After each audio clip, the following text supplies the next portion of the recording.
Night on Earth. Welcome back to Sleep Nova. Sit back, relax, and enjoy the show. A soft band of milky light arches overhead, the Milky Way, our galaxy seen from within. Standing here, we gaze up and out at the universe.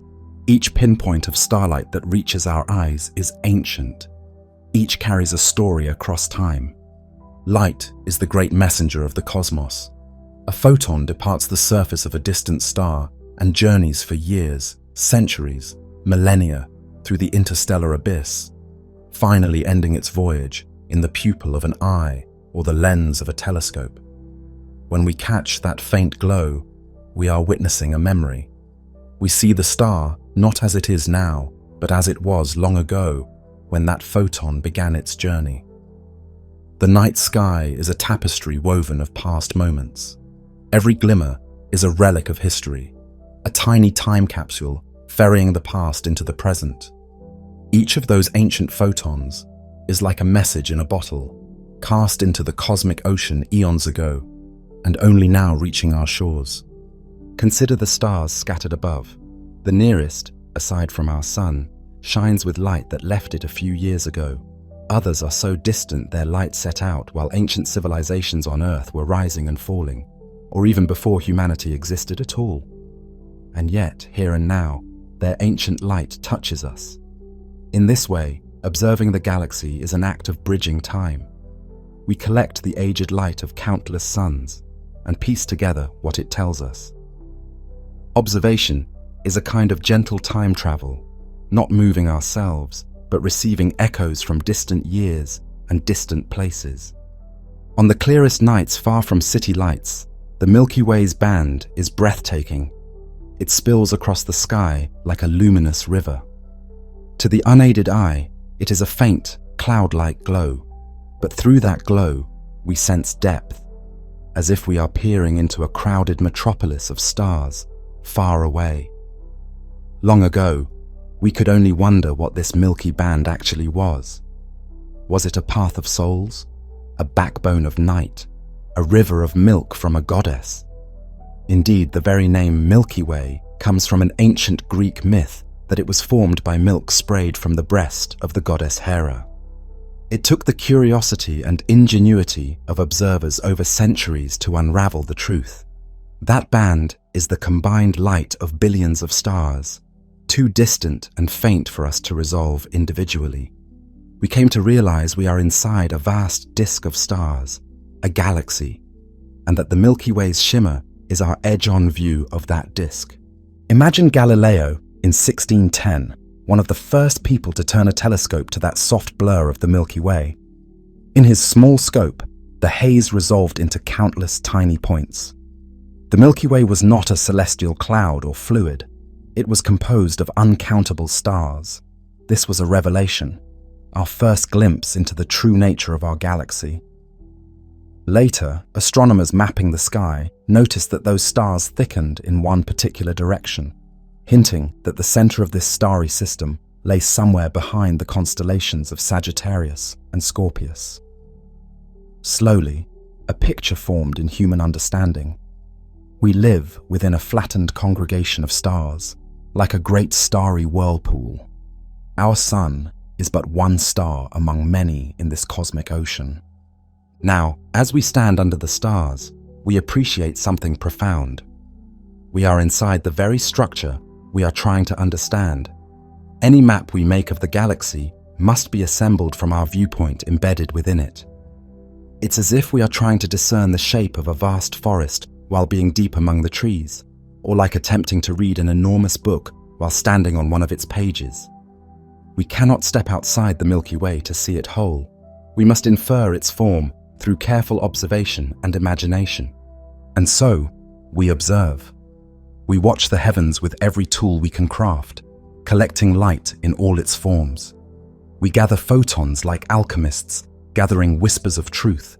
Each telescope, each detector, is an extension of our eyes, allowing us to see a bit farther, a bit clearer, or in types of light invisible to our eyes. With patience and ingenuity, we learn to decode the messages that light carries, the subtle shifts, colors, and timings that reveal distances, motions, and compositions. From tiny clues, we begin to perceive the grand structure that we inhabit. Think of the sky above as a grand mosaic.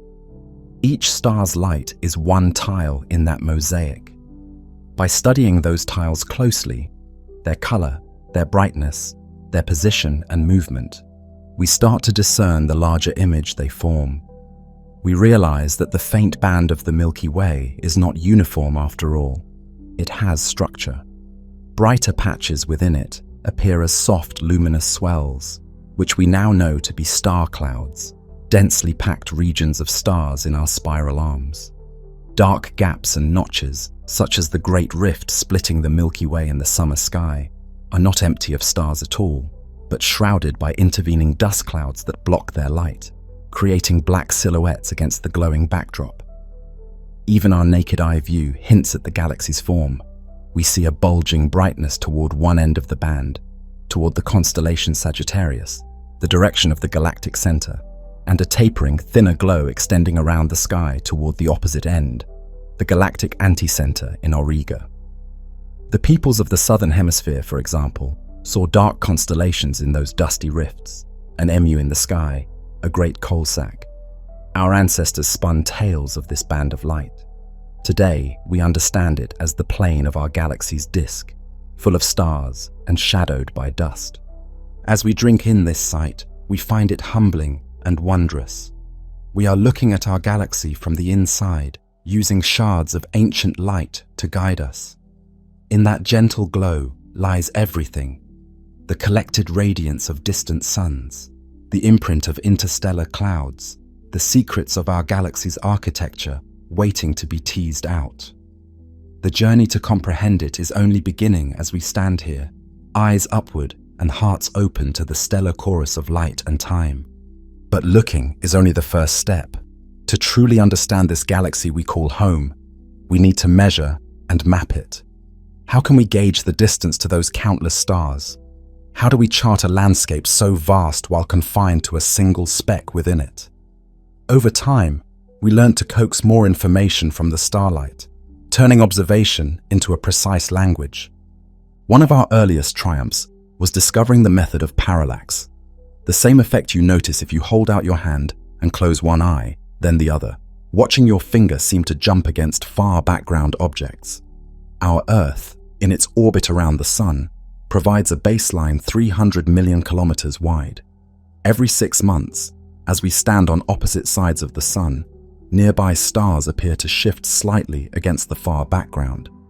It's a tiny, subtle wobble, imperceptible to the unaided eye, but with careful instruments we can measure it.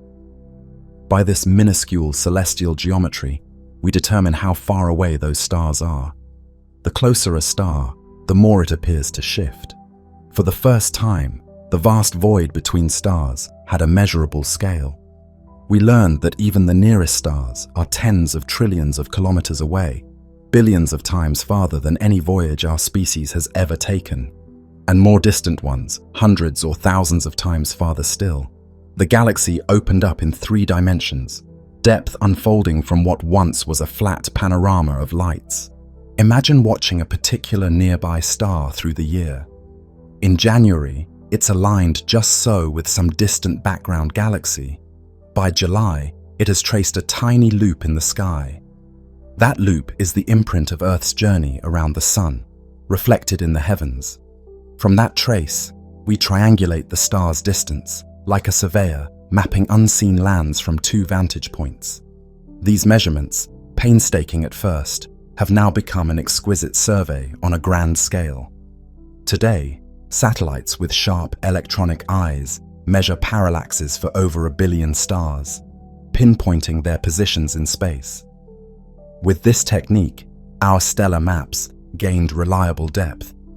We began to know where we are and where other stars are in relation to us. Not just their direction, but their true distance in light years. Distance alone, however, is only part of the story that light can tell. The stars have motions of their own. They are not fixed jewels set in the firmament, but travelers orbiting the galactic center, each on its long journey around. Seen from our moving Earth, their motions across the sky are subtle and slow. But if we observe carefully over years and decades, we discern a drift. A star in the Big Dipper creeps forward. A bright neighbor slides subtly southward. Tiny changes in the constellations that over centuries will alter the sky's familiar patterns. This is proper motion, the apparent motion of stars across the sky as they sail through space. Early astronomers discovered a few nearby stars with noticeable proper motion, like Barnard's star, which moves faster across the sky than any other, about the width of the full moon every 200 years. Now, with modern detectors and long-term observations, we find that nearly every star has some motion. They are all participants in a grand dance, circling the center of the Milky Way at various speeds and angles. By measuring these motions for millions of stars, we begin to trace the currents and streams of our stellar city. We see which stars move together like schools of fish, perhaps born together in long dispersed clusters. We see which stars speed along faster or slower than average, which ones are plunging toward the center or flying out toward the fringe. The patterns of movement hint at the gravitational forces shaping them, drawing the unseen outline of the galaxy's mass and structure. As we map these stellar motions, we find, for example, that our Sun and its neighbors are all streaming in roughly the same direction around the galactic core, like autumn leaves caught in a slow eddy of wind. But some stars, often those outside the main disk or high above it, move quite differently, perhaps on steeply inclined or retrograde orbits that carry them far above and below the disk plane. These are clues to the galaxy's structure and history encoded in motion. We gather them eagerly, knowing each is a piece of the puzzle. Starlight carries yet more information hidden in its delicate spectrum, the rainbow spread of its colors. When we pass a star's light through a prism or a spectrograph, we see not just a continuous band of color, but a barcode of dark lines and bright lines. These are the fingerprints of elements within the star's atmosphere. Each chemical element leaves its mark by absorbing or emitting specific wavelengths of light. By reading this stellar code, we learn the star's composition, how rich it is in heavier elements forged by previous generations of stars. We learn its temperature and hints of its age. For instance, a star rich in metals, elements heavier than helium, is likely younger, formed after earlier stars seeded the galaxy with those metals. We also find, within those spectral lines, that many are shifted slightly from where they'd be if the star were at rest. Some lines are nudged toward the blue end of the spectrum, others toward the red. This is the Doppler effect, the same phenomenon that makes a siren's pitch rise as it rushes toward you and fall as it recedes. For starlight, a blue shift means the star is moving toward us. A red shift means it is moving away. Thus, the spectrum gives us the star's velocity along our line of sight, its radial velocity. Now picture this. We have parallax, giving us distance, proper motion giving us sideways movement across the sky, and spectral shifts giving us motion toward or away from us. Combine these, and for the first time, we can know a star's true motion in three-dimensional space. We can watch the galaxy's internal traffic, not just as a flat image, but as a dynamic, moving reality. With powerful surveys and observatories, astronomers have measured the velocities of millions of stars, compiling a vast catalogue of stellar motions. It is as if we have surveyed a great flock of birds in flight and traced each bird's path through the sky. From within, we map the Milky Way, not as a static snapshot, but as a living system, stars orbiting in the common gravitational field we all share. Each piece of data, a distance, a proper motion, a spectral signature, is a thread. Woven together, those threads create a rich tapestry, a model of our galaxy as it is, and, in a way, as it was, since even the motions of stars carry information about past events and the galaxy's evolution.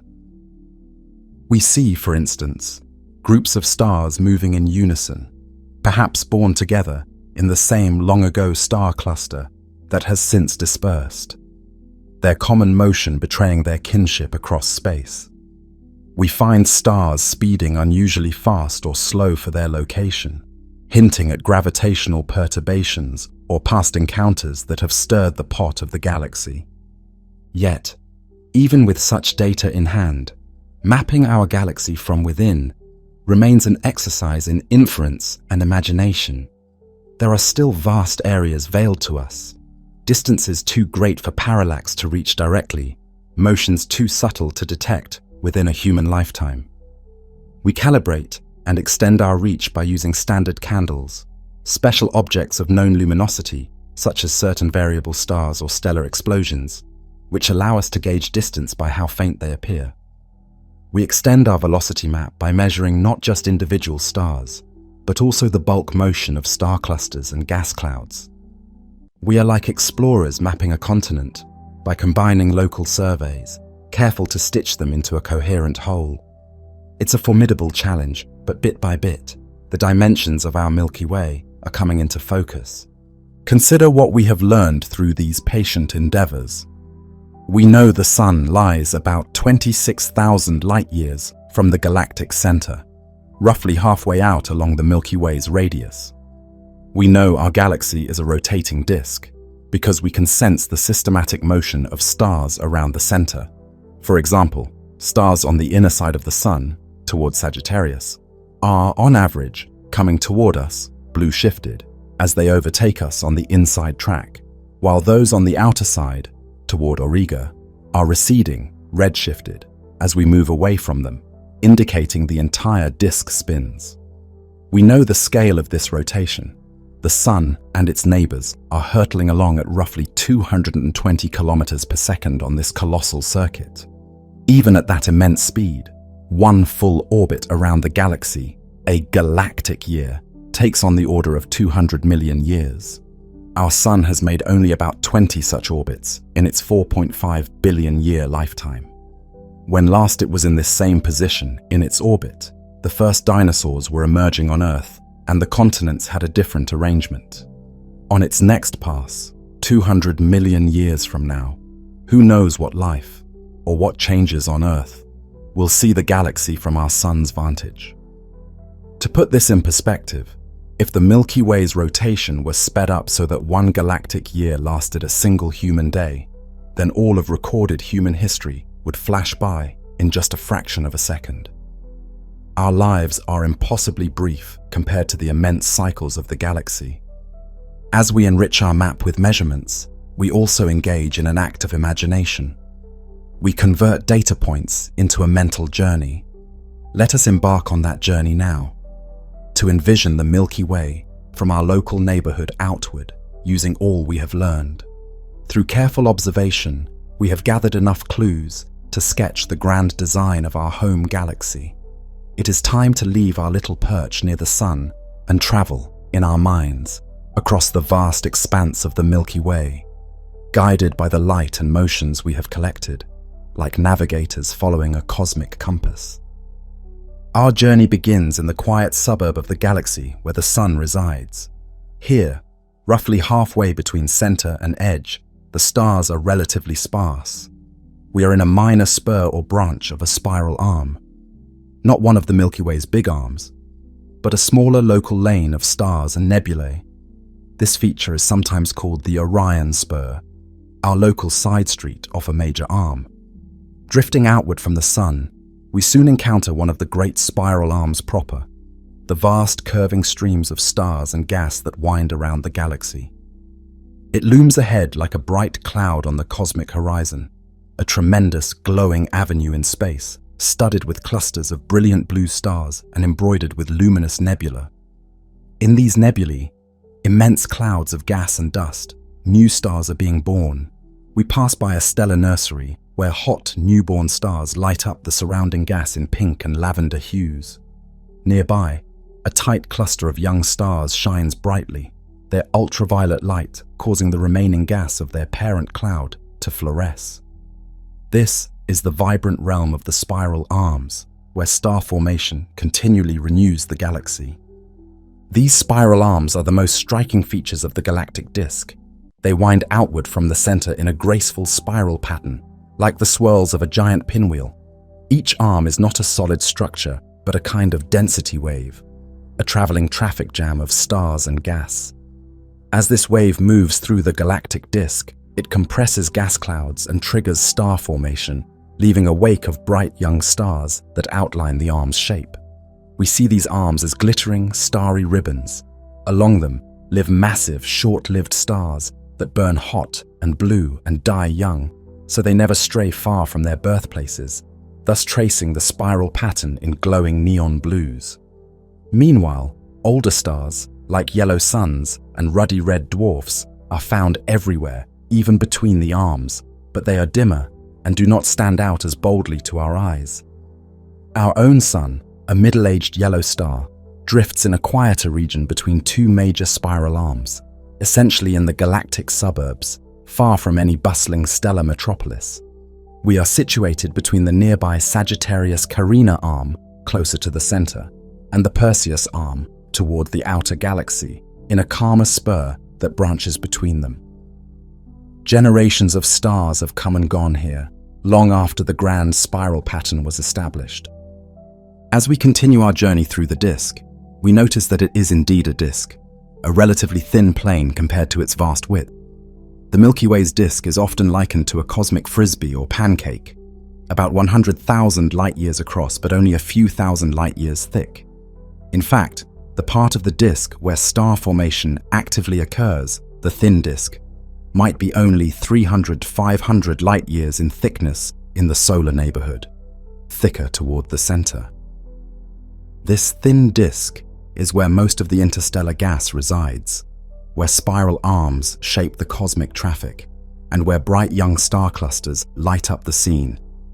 It is flat because, as our galaxy rotates and evolved, collisions and angular momentum caused most matter to settle into this plane. Let's rise gently a bit above this cosmic plane to gain perspective. From just above the disk, looking down at a slight angle, the Milky Way's layout becomes apparent. We see that the Milky Way isn't just a single flat disk of stars, but has layers and structures. Above and below the bright thin disk, there is a sparser, thicker distribution of stars, appropriately called the thick disk.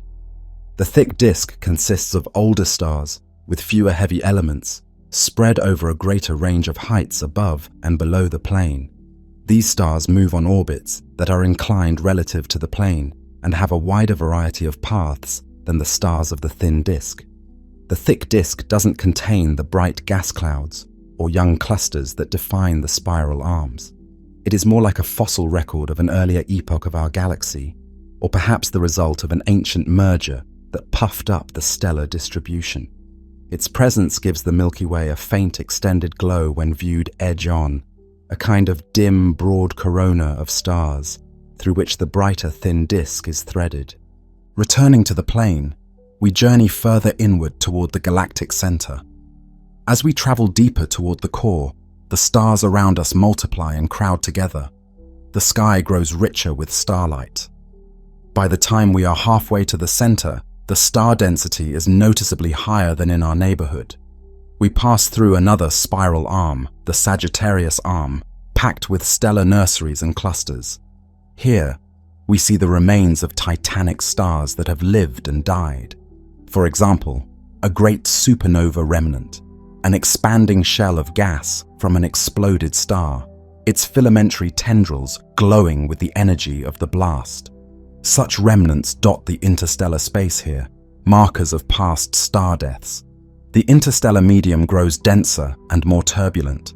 Radio telescopes mapping this region reveal complex networks of cold hydrogen gas and molecular clouds, gathering like thunderstorms in the distance, awaiting the next trigger to form new stars.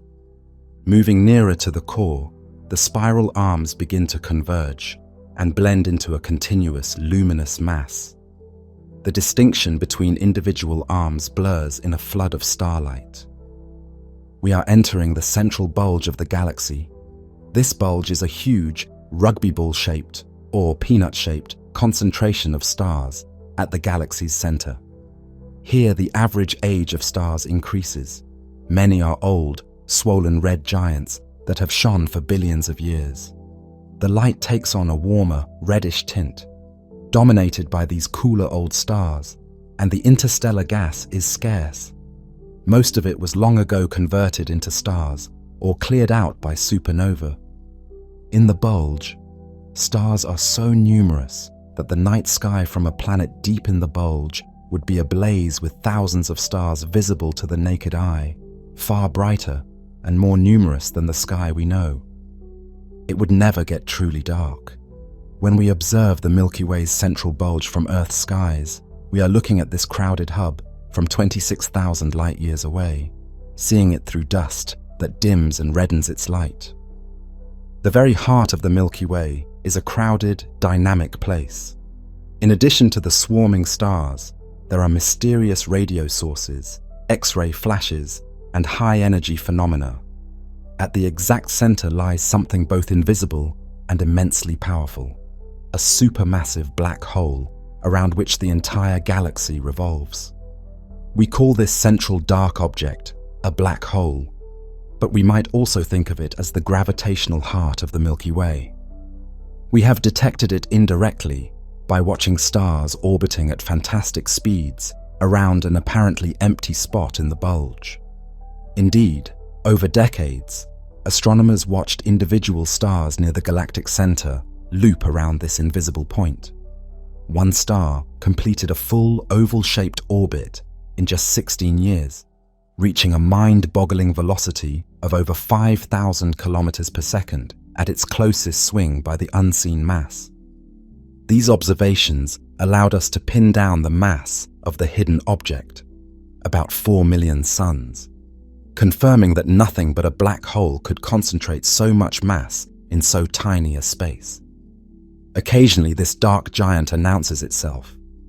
If a stray cloud of gas wanders too close, the black hole's gravity rips it apart, and the infalling gas heats up and emits powerful X-rays before vanishing. For the most part, however, our galaxy's central black hole is quiet, a sleeping titan. In 2022, this inference was dramatically confirmed when astronomers captured a direct image of the region just outside the black hole's event horizon using a global network of radio telescopes. The result was a telltale ring of light, radiation from superheated gas orbiting the black hole, surrounding a dark shadow.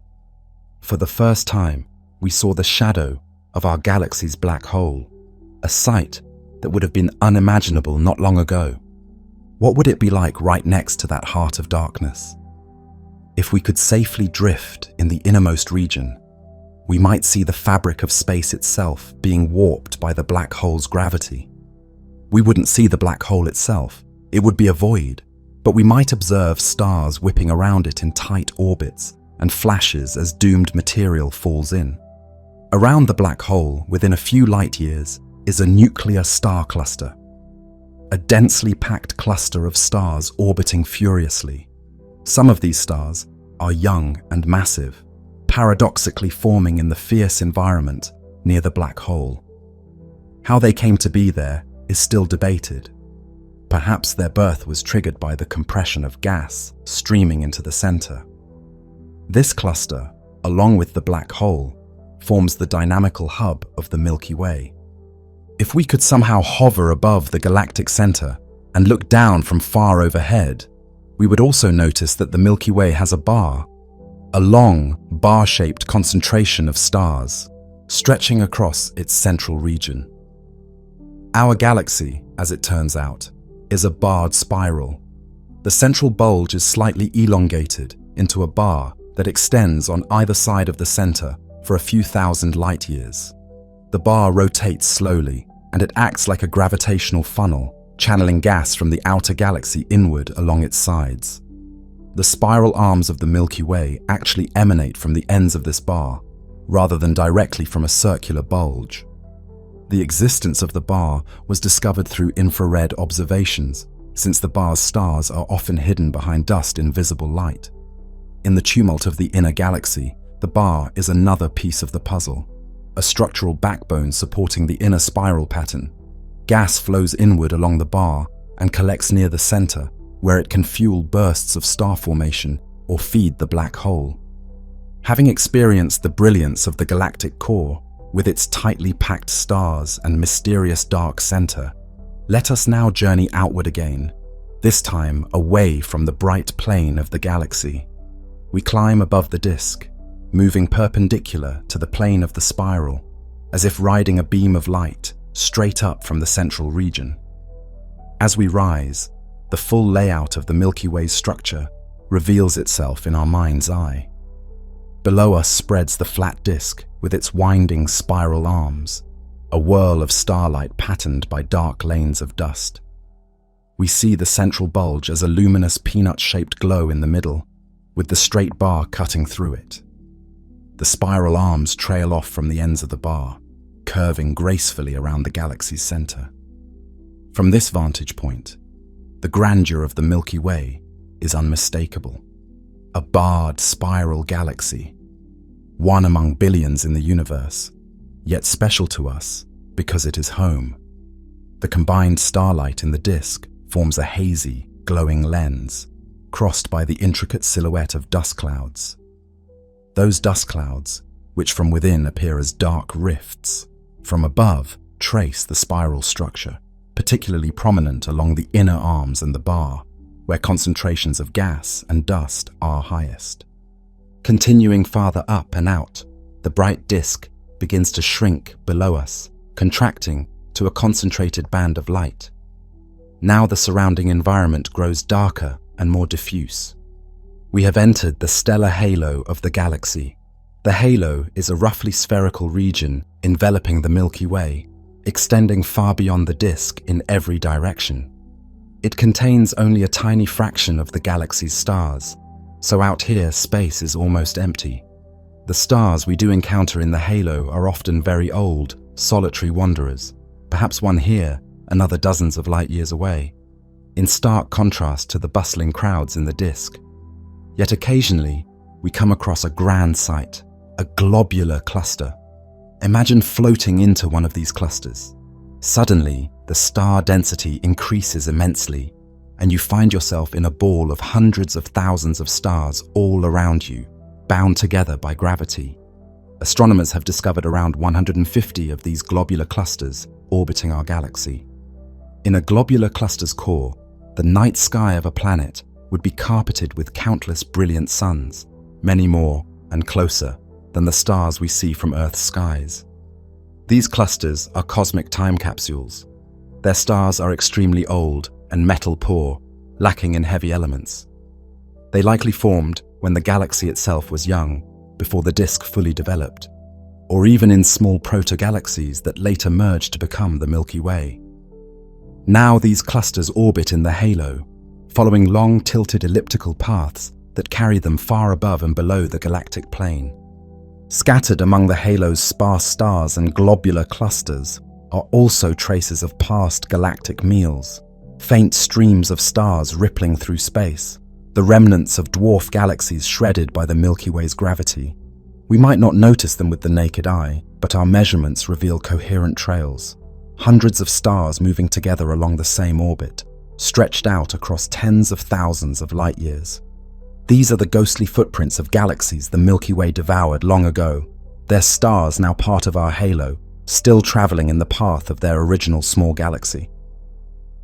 One of the most prominent of these streams comes from the Sagittarius dwarf galaxy, a satellite galaxy currently being torn apart. Its stars have been pulled into a long ribbon that wraps around our galaxy like a gossamer scarf. Only recently, thanks to exquisitely precise maps of star positions and motions provided by a space observatory scanning over 1 billion stars, did this substructure become crystal clear in our data, a fossil record of a cosmic merger, finally exposed by careful archaeology of the halo.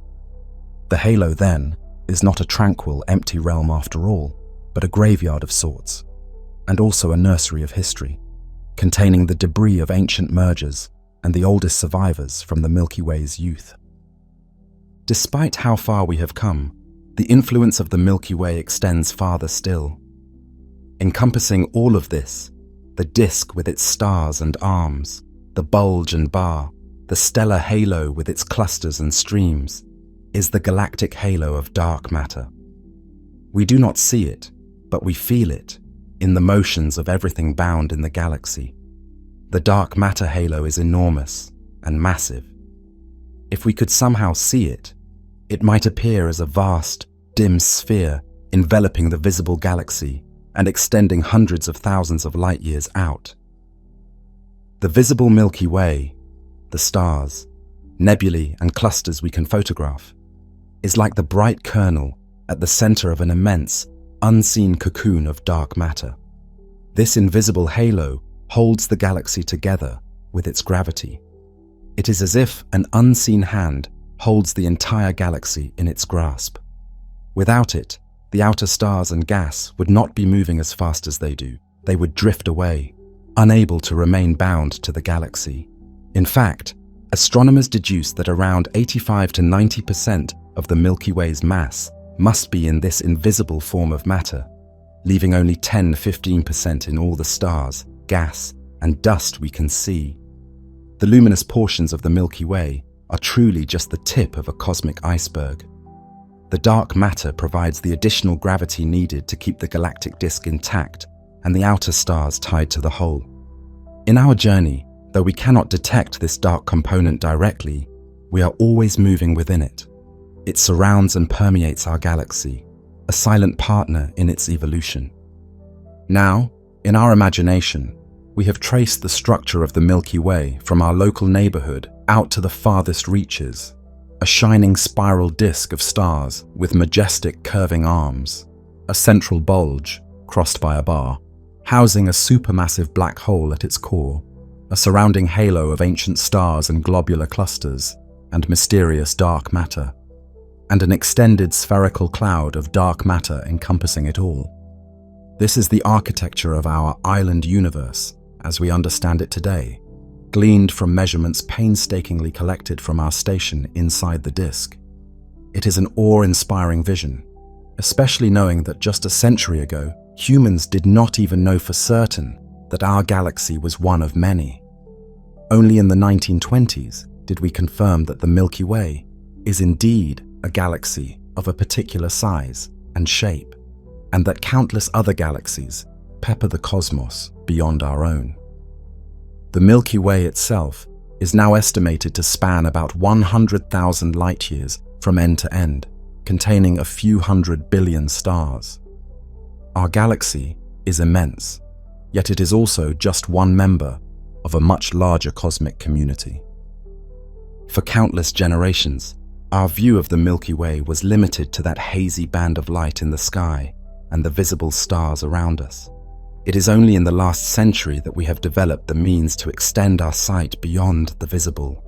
Radio telescopes tuning in to invisible wavelengths, infrared detectors that can peer through dust, space telescopes above the blurring atmosphere, and more.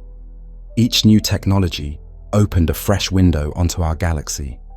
With these tools, astronomers discovered a very different Milky Way, hidden behind the one our eyes perceive.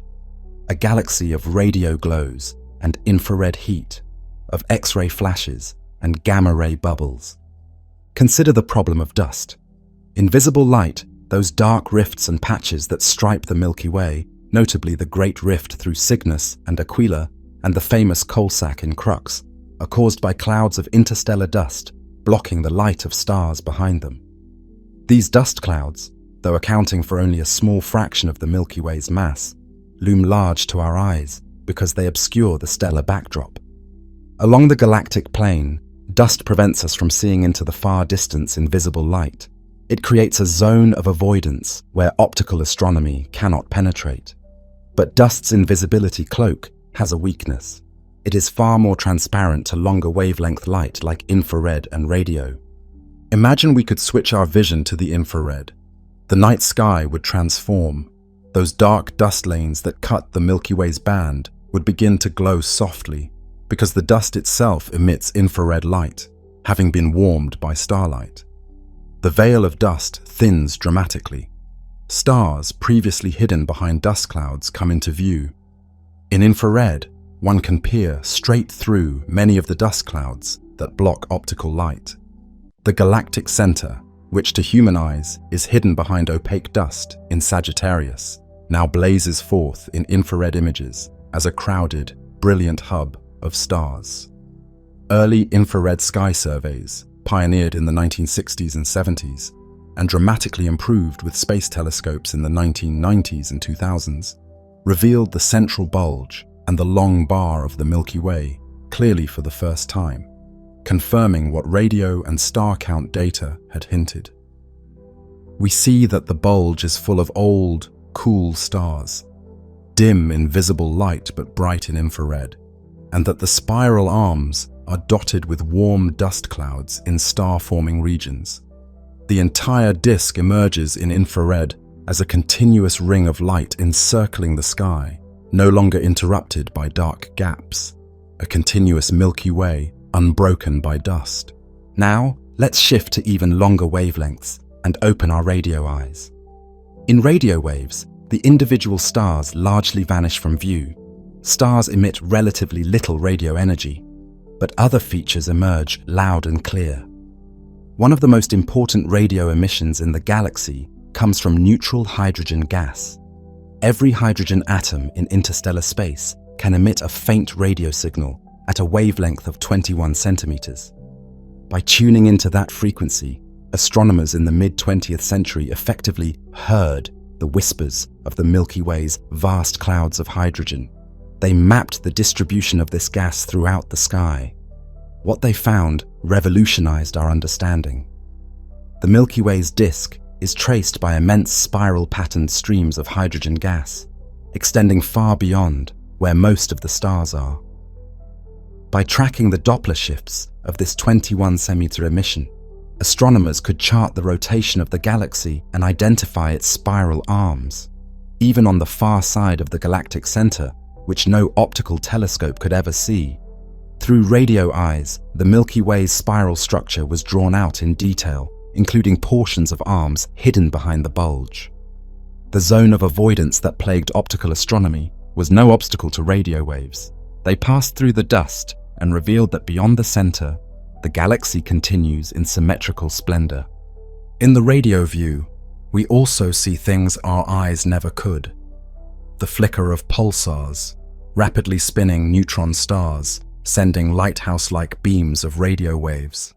The glow of supernova remnants, where shock waves accelerate electrons to emit radio waves as they spiral in magnetic fields, and a diffuse background hiss of radio noise permeating the galaxy, caused by a combination of free electrons moving through magnetic fields and the distant multitude of unresolved sources.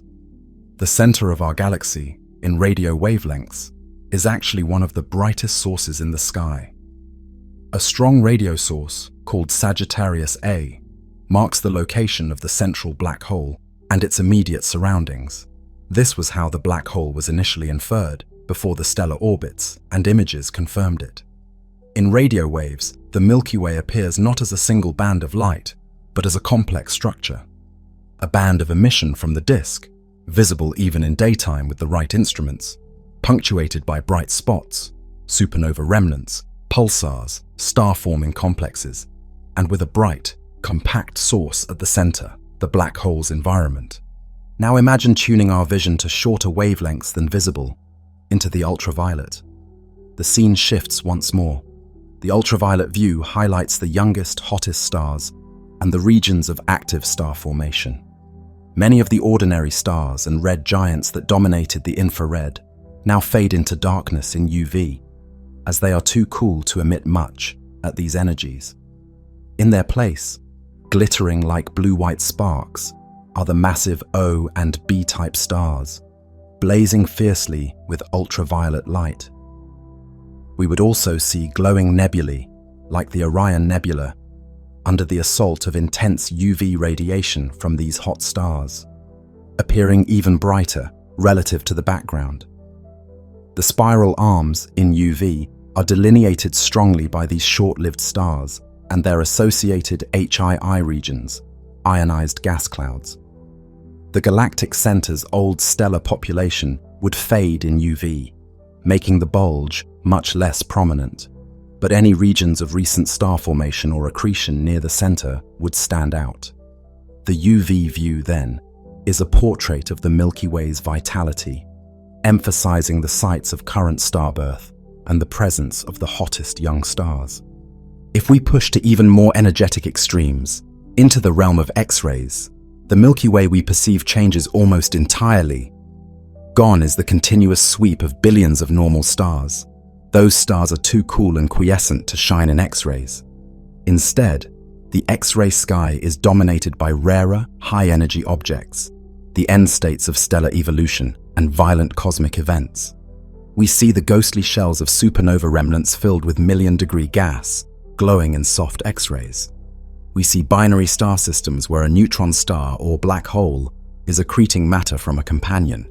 Such systems appear as point-like X-ray sources scattered through the disk, each a tiny beacon signaling where extreme gravity is at play. The dense star cluster at the galactic center lights up in X-rays due to hot gas and perhaps many small neutron stars and white dwarfs interacting. The supermassive black hole itself, usually quiet, occasionally flares, and those flares would make it a flickering X-ray source. We also detect a diffuse X-ray glow across the sky, especially toward the center and halo, indicating extremely hot, thin gas pervading the space around the Milky Way, likely a corona of gas heated by myriad supernova explosions, forming a kind of galactic atmosphere extending far into the halo. One of the most breathtaking discoveries of the past decade comes when we peer in the gamma-ray spectrum, the most energetic form of light. In gamma rays, much of the normal galaxy disappears. What remain are the signatures of cosmic ray interactions and exotic phenomena. And looming over the center, unexpected and huge, are the Fermi bubbles, two enormous lobes of gamma-ray emission extending tens of thousands of light-years above and below the galactic plane. Discovered by the Fermi Gamma-Ray Space Telescope in 2010, these bubbles are invisible in lower energy light, but in gamma rays they glow as gigantic balloon-like structures. Their shape and extent suggest a powerful burst from the galactic center in the relatively recent past, perhaps a few million years ago, maybe a period of intense star formation, a starburst, or an active phase of the central black hole that drove energetic outflows. The Fermi bubbles reveal that the influence of the galactic center isn't confined to the disk. It has extended far into the halo. They are like a pair of cosmic chimneys, funneling energy from the nucleus out into space. Only by looking in gamma rays did these features become apparent, reminding us that each new way of seeing can unveil an entirely new facet of reality. Each of these different eyes on the galaxy, radio, infrared, visible, ultraviolet, X-ray, and gamma ray, tells a different part of the story. Yet they all describe the same Milky Way. Layer by layer, by combining these multi-wavelength views, we assemble a richer, more complete portrait. The dark, obscuring dust that frustrated optical astronomers becomes, in the infrared, a gentle glow and a transparent window to the distant reaches. The cold hydrogen gas that is invisible to our eyes comes alive in the radio, mapping out the spiral arms even on the far side of the galaxy. The ultraviolet shows us the high-energy heartbeats of the galaxy's ongoing starbirth, while the X-ray and gamma-ray views reveal the violent endpoints and energetic feedback that shape the Milky Way, from exploding stars to feeding black holes. We also begin to utilize cosmic messengers beyond light itself. Detectors on Earth have caught fleeting blasts of neutrinos, ghostly subatomic particles, from a supernova in a nearby galaxy, and observatories are now listening for gravitational waves, ripples in space-time, that could emanate from neutron star mergers or other extreme events in our own galaxy. These new forms of seeing, neutrino and gravitational wave astronomy, are still in their infancy, but they hold the promise of yet further insight into the hidden workings of the Milky Way in the future. Picture the experience of gradually shifting through these wavelengths as a kind of cosmic symphony for the senses. The Milky Way is playing multiple melodies at once. The visible light is the familiar tune, the majestic sweeping strings section full of rich harmonies, the billions of stars. The infrared adds depth, the lower woodwinds, an undercurrent revealing the warm glow of dust, and the smoother distribution of old stars behind the veil. The radio brings in the percussion, rhythmic beats from pulsars, the steady hum of hydrogen clouds, the crash of supernova remnants, outlining structure with a deep, resonant background. The ultraviolet is like a bright trumpet fanfare, highlighting the most energetic star-forming regions with its bold, high notes. The X-ray might be an electric guitar riff or a sharp violin stab, sudden, intense accents from rare violent events. And the gamma ray is an almost unheard, ultra-high note, a subtle yet profound presence marking the galaxy's most extreme outbursts. When the entire orchestra plays together, we hear the full symphony of the Milky Way, each instrument contributing its part to a masterpiece far richer than any single wavelength alone could convey. Through multi-wavelength astronomy, the limits of our sight have been greatly extended. What once was a narrow, partial view, the Milky Way as a pale band to human eyes, is now a complex, multi-layered vision. The so-called zone of avoidance in the sky has largely been conquered. Infrared surveys reveal stars hidden behind dust. Radio surveys discover even distant galaxies lying beyond the Milky Way that were once obscured. Within our galaxy, no corner remains completely unknowable just because of dust. We have the tools to probe even the most hidden nurseries of stars. We can now map the structure of the Milky Way in its entirety, even where thick nebulae lie in the way. We can see the galactic center in its full glory behind the dust, witness starbirth sites otherwise invisible, and detect the faint echoes of past eruptions that no eye could ever see. Still, each improvement in vision often reveals new mysteries. For instance, the discovery of the Fermi bubbles in gamma rays answered the question of whether our galactic center had experienced a powerful recent outburst, but it also raised new questions. What exactly caused these bubbles? A burst of star formation blowing a galactic wind, or a period when the central black hole devoured a large amount of matter and expelled jets? Why do they appear so sharp-edged and symmetric? We also found hints of smaller, microwave-emitting bubbles closer in, and X-ray chimneys extending from the center, possibly all part of the same story. Every puzzle we solve yields new puzzles to ponder. And there remain portions of the spectrum and other messengers, neutrinos, gravitational waves, where the Milky Way has more to tell us. Yet, taken together, the information we've gathered gives us a truly spectacular understanding of our galaxy. We have learned not only what the Milky Way looks like, but how it came to be and how it is evolving. This brings us to consider the Milky Way not just as a static structure, but as a dynamic, living system with its own history, a history written in the stars. The Milky Way, magnificent and dynamic as it is today, is also very old. Its present form is the result of billions of years of evolution, a story written in the motions and compositions of its stars. Just as a geologist reads layers of rock to uncover Earth's history, or an archaeologist studies artifacts to piece together ancient civilizations, astronomers have learned to read the fossil record of our galaxy. The clues are subtle. The motions of stars, their chemical compositions, their ages, their distributions in space. By deciphering these clues, we are uncovering the Milky Way's biography, how it was built piece by piece, from the deep past to the present. One of the most telling clues is the chemical makeup of stars.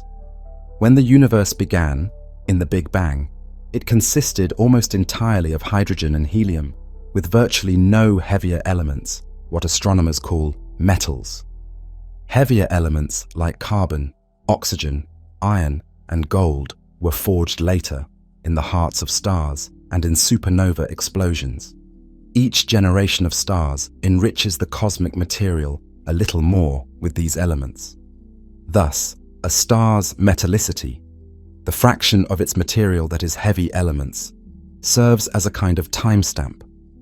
An old star, born when few generations had lived and died before it, will be extremely metal poor, nearly pure hydrogen and helium.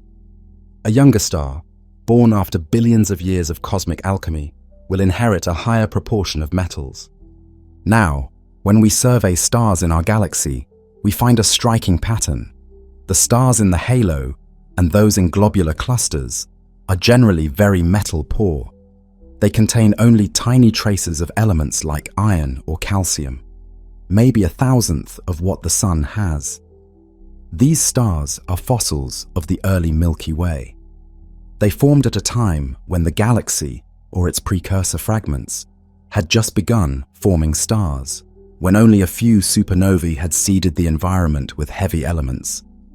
Some of the halo's metal-poor stars are among the oldest ever found, nearly 13 billion years old, dating back to within a few hundred million years of the universe's beginning. Some are so pristine in composition that they probably formed directly from the primordial gas enriched by only the very first stars, which were themselves long since gone. In their atmospheres, we see the faint chemical echoes of those first stars. These ancient stars wander the halo, individual embers from a time when our galaxy was in its infancy. In contrast, stars in the thin disk, like our Sun, tend to have much higher metallicity. The Sun contains about 2% of its mass in elements heavier than helium. That may sound small, but it's vastly higher than the metal fraction in those halo stars. It tells us the Sun is a relatively latecomer, born around 4.6 billion years ago, in a galaxy already enriched by countless earlier stars. By then, previous generations of stars had lived and died, seeding the interstellar gas with elements that would become the iron in our blood, the calcium in our bones, the silicon in the rocks of Earth. We truly are made of this star stuff. The oxygen we breathe, the carbon in our cells, all were forged in stellar furnaces long before the Sun's birth. Each of us carries pieces of ancient stars within us. The thin disk stars, especially in the inner regions, show evidence of ongoing chemical enrichment. Even within the disk, we observe that older stars have lower metallicity and younger stars have higher. It's as if each new generation of stars inherits the ash of previous generations, the heavy elements they produced, making each successive generation a bit richer in metals. Between these extremes lies the population of the thick disk and inner halo, which often have intermediate metal content and unique chemical signatures. Many thick disk stars have an enhancement in alpha elements, like oxygen, magnesium, relative to iron, suggesting they formed rapidly from gas, enriched mostly by short-lived massive stars, which produce lots of alpha elements in supernovae, before longer-lived stars had time to add more iron. This hints that the thick disk formed in a relatively quick, dramatic episode, perhaps triggered by a violent event. All these chemical clues tie into kinematic ones, how those stars move. Halo stars, as noted, often have very elliptical or inclined or even retrograde orbits, distinguishing them from the orderly rotation of the disk. The thick disk stars do rotate in the same overall direction as the thin disk, but with a bit more randomness. Some lag behind, some lead, and they have higher vertical motions. When we examine these patterns carefully, we find evidence that the halo itself might contain substructures, remnants of smaller systems. One clear sign emerged from our trove of Gaia spacecraft data. A large number of halo stars share a common motion pattern, moving on radial orbits, going out and back in, and possessing similar metallicities. They stand out as a coherent group amidst the halo field.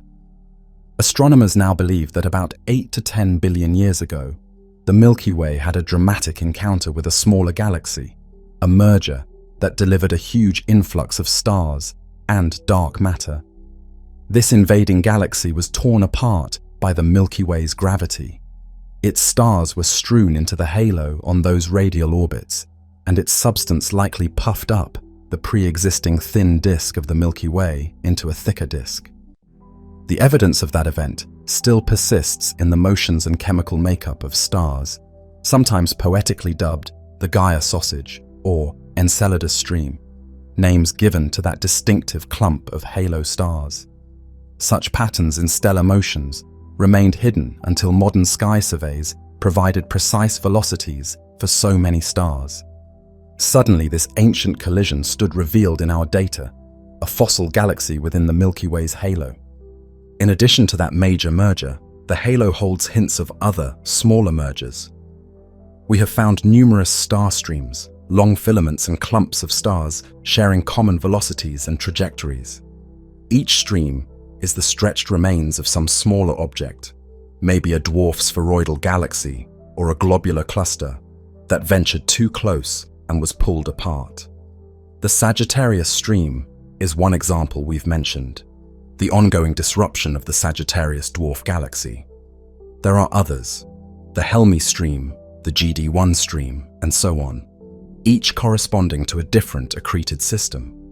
Even some globular clusters seem to belong to certain groups associated with past mergers. For instance, a set of outer halo clusters likely came in with the Sagittarius dwarf, while another set might have been part of the hypothesized Gaia Enceladus galaxy. By charting which clusters and stars came from where, we are assembling something like a family tree of our Milky Way. Which parts were original, which were adopted or acquired over time. Even within the disk itself, the stars carry memory of the galaxy's history. There are stars in the solar neighborhood that have much lower metallicity than the Sun, yet move in the plane. Perhaps they migrated here from farther out in the disk, or are part of the thick disk population. Some stars have peculiar chemical ratios that set them apart, suggesting they might have formed in an environment outside the Milky Way, say in a dwarf galaxy, and later been assimilated. The disk, especially the outer disk, contains subtle ripples and arcs of stars that might be the result of recent perturbations, possibly the disk ringing like a bell after the passage of a satellite galaxy. One such feature is the Monochoros ring, a ring of stars rippling around the outer disk. It might be debris from a swallowed dwarf, or simply a wave in the disk induced by a satellite's gravity. Using all these clues, astronomers have begun to sketch the Milky Way's history. In the beginning, over 12 billion years ago, our galaxy's progenitors were likely a few smaller protagalaxies, made mostly of hydrogen, helium, and dark matter.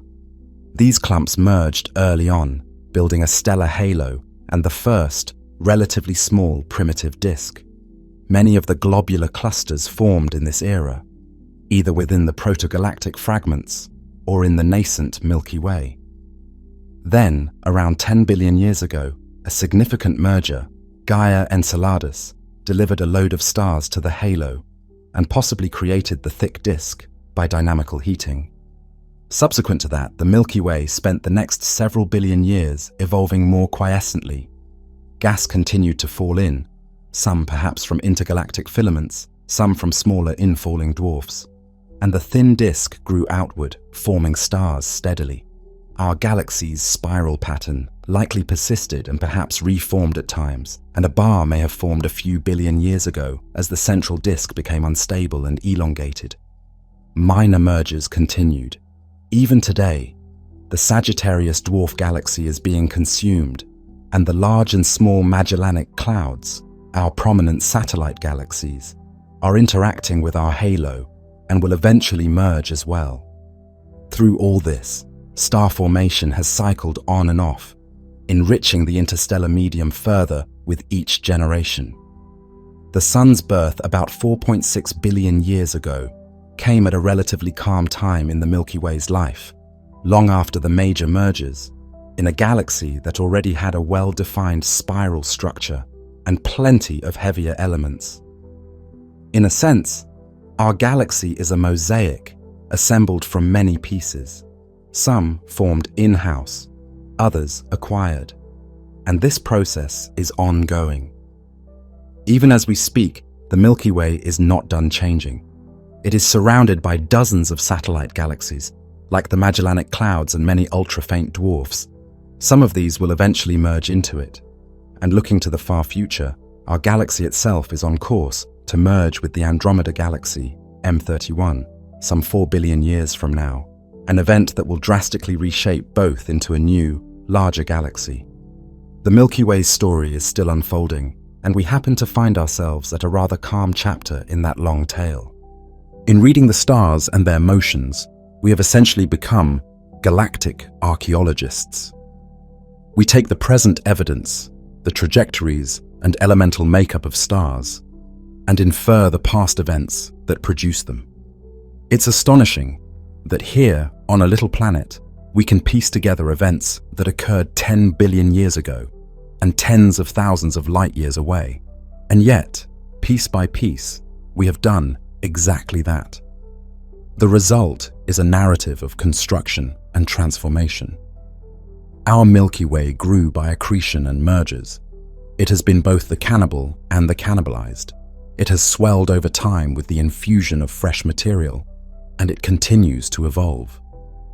It remembers the violence and fireworks of its youth in the motions of old stars, and it wears the accreted stars of smaller galaxies as part of its halo, like scars or trophies. We have come far.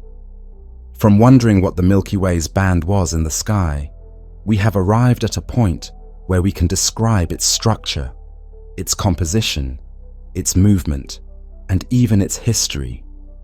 And perhaps, on some distant world orbiting a star on the far side of the Milky Way, there could be other beings looking up at this same band of light from their vantage point, asking similar questions. They too would face the challenge of understanding the Milky Way from within, unaware of our existence, just as we were long unaware of theirs. If such observers exist, then the mystery of our galaxy is a shared one, a grand puzzle that beckons to any creature with the will to look up and wonder.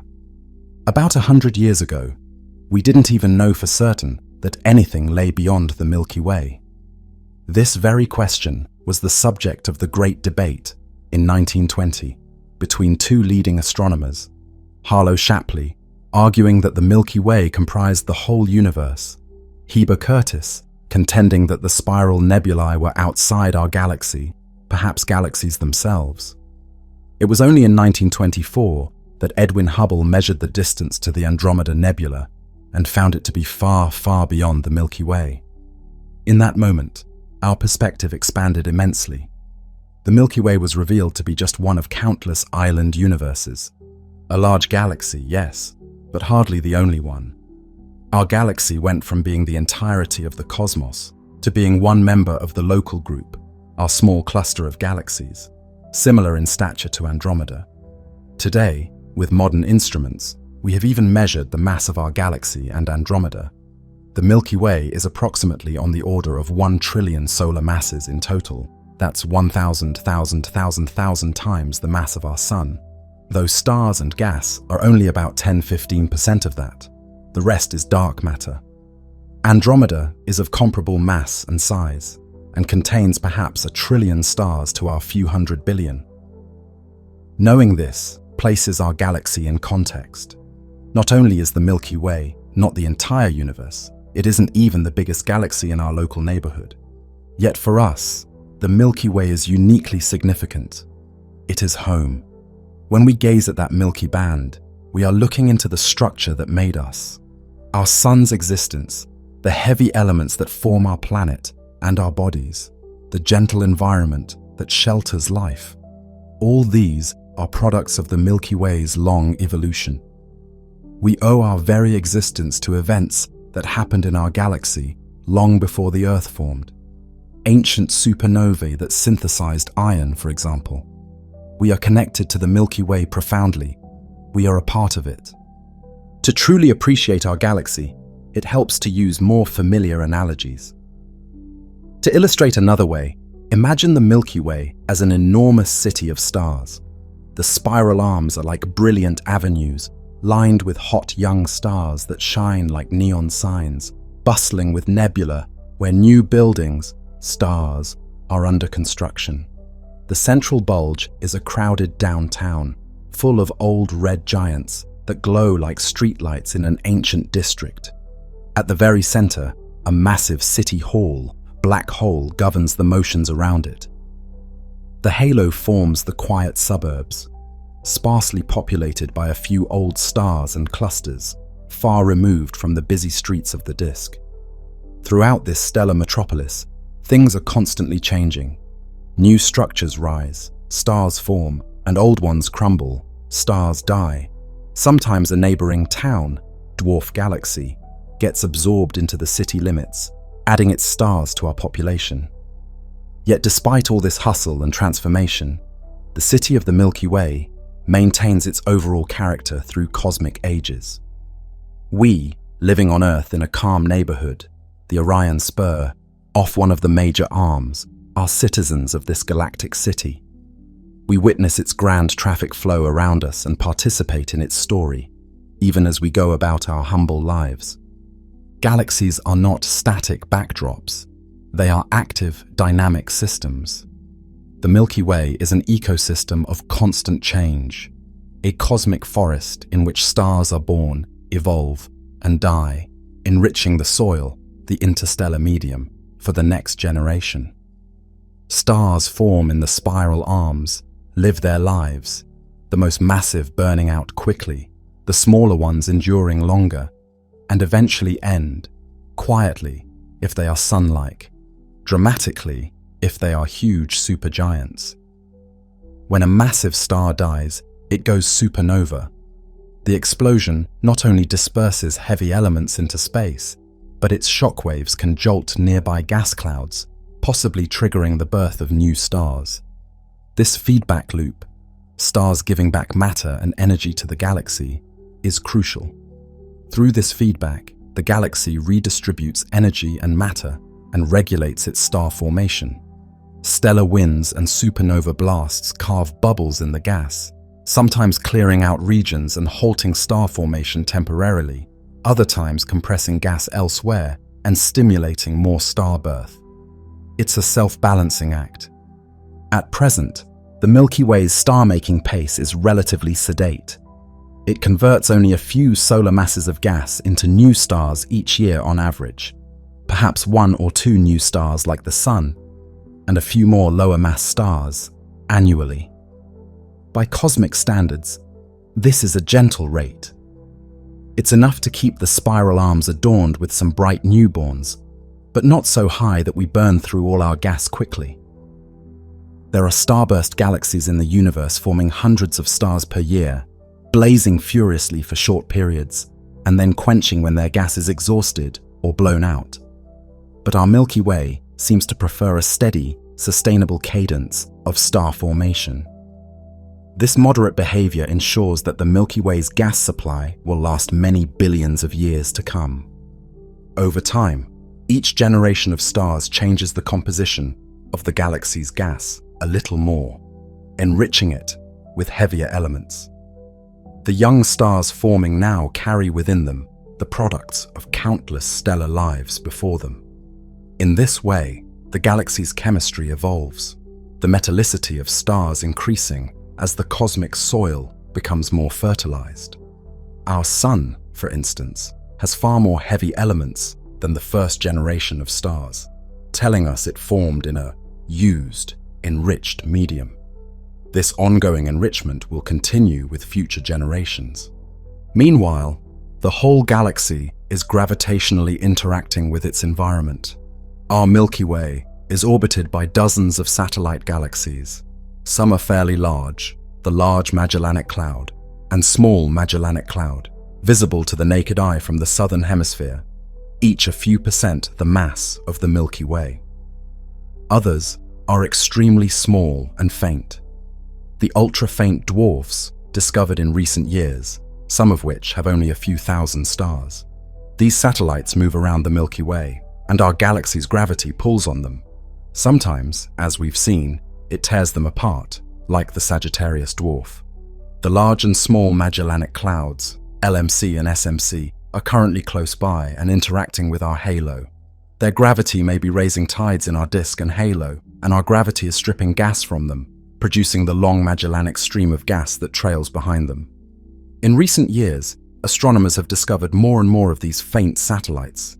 Dozens have been catalogued, and more continue to be found as our surveys improve. The Milky Way's entourage of satellites is more extensive than once thought. These interactions have effects.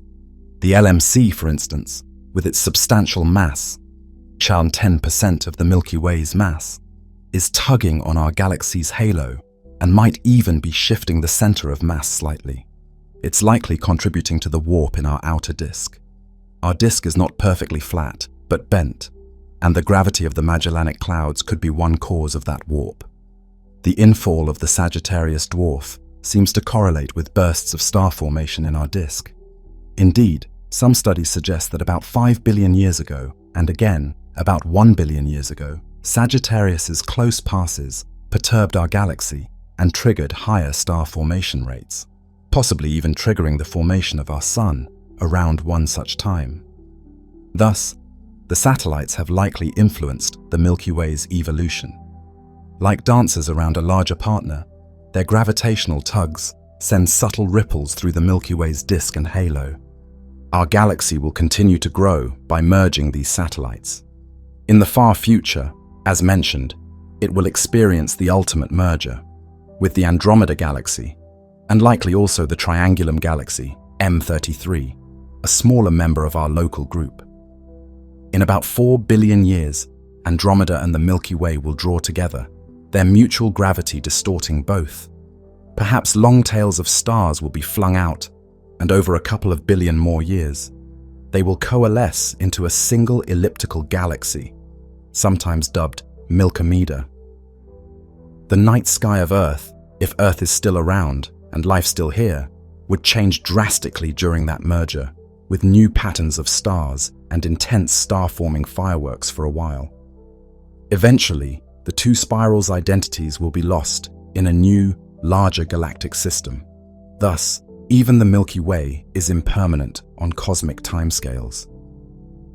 Through all of this, one cannot help but feel a sense of narrative, a sense that the Milky Way has lived a life of its own.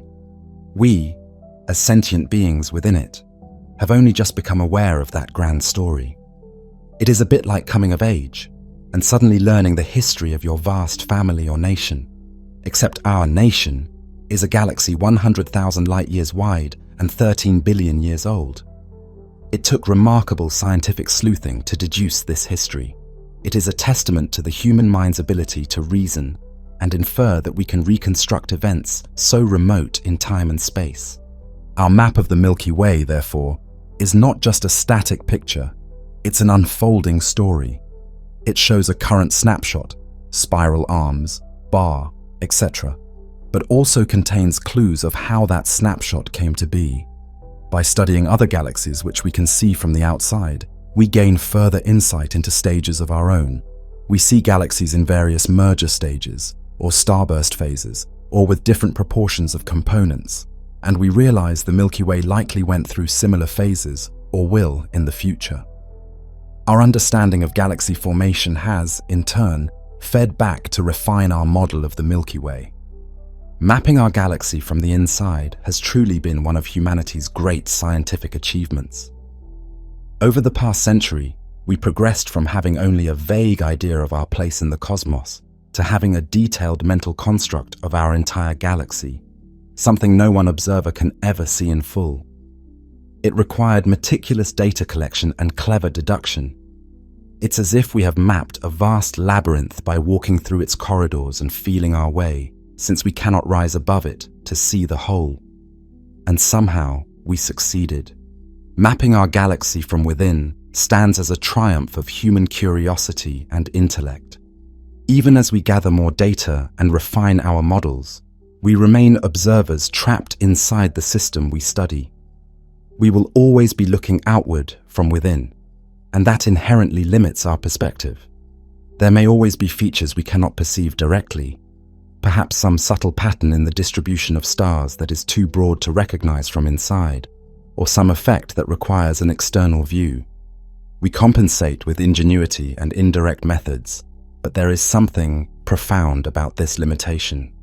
We are part of the very thing we are trying to understand.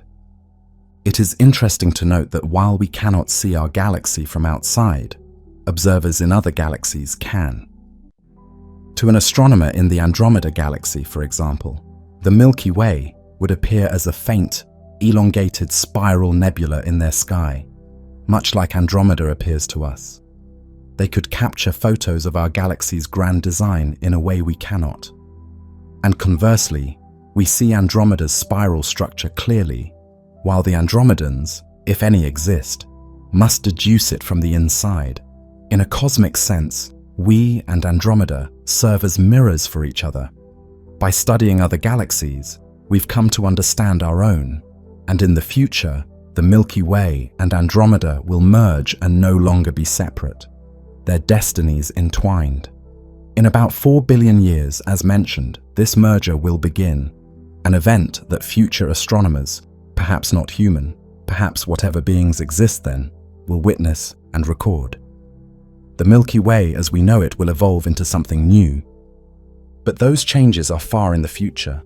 For countless generations to come, the Milky Way will remain the majestic barred spiral that cradles our sun and its planets.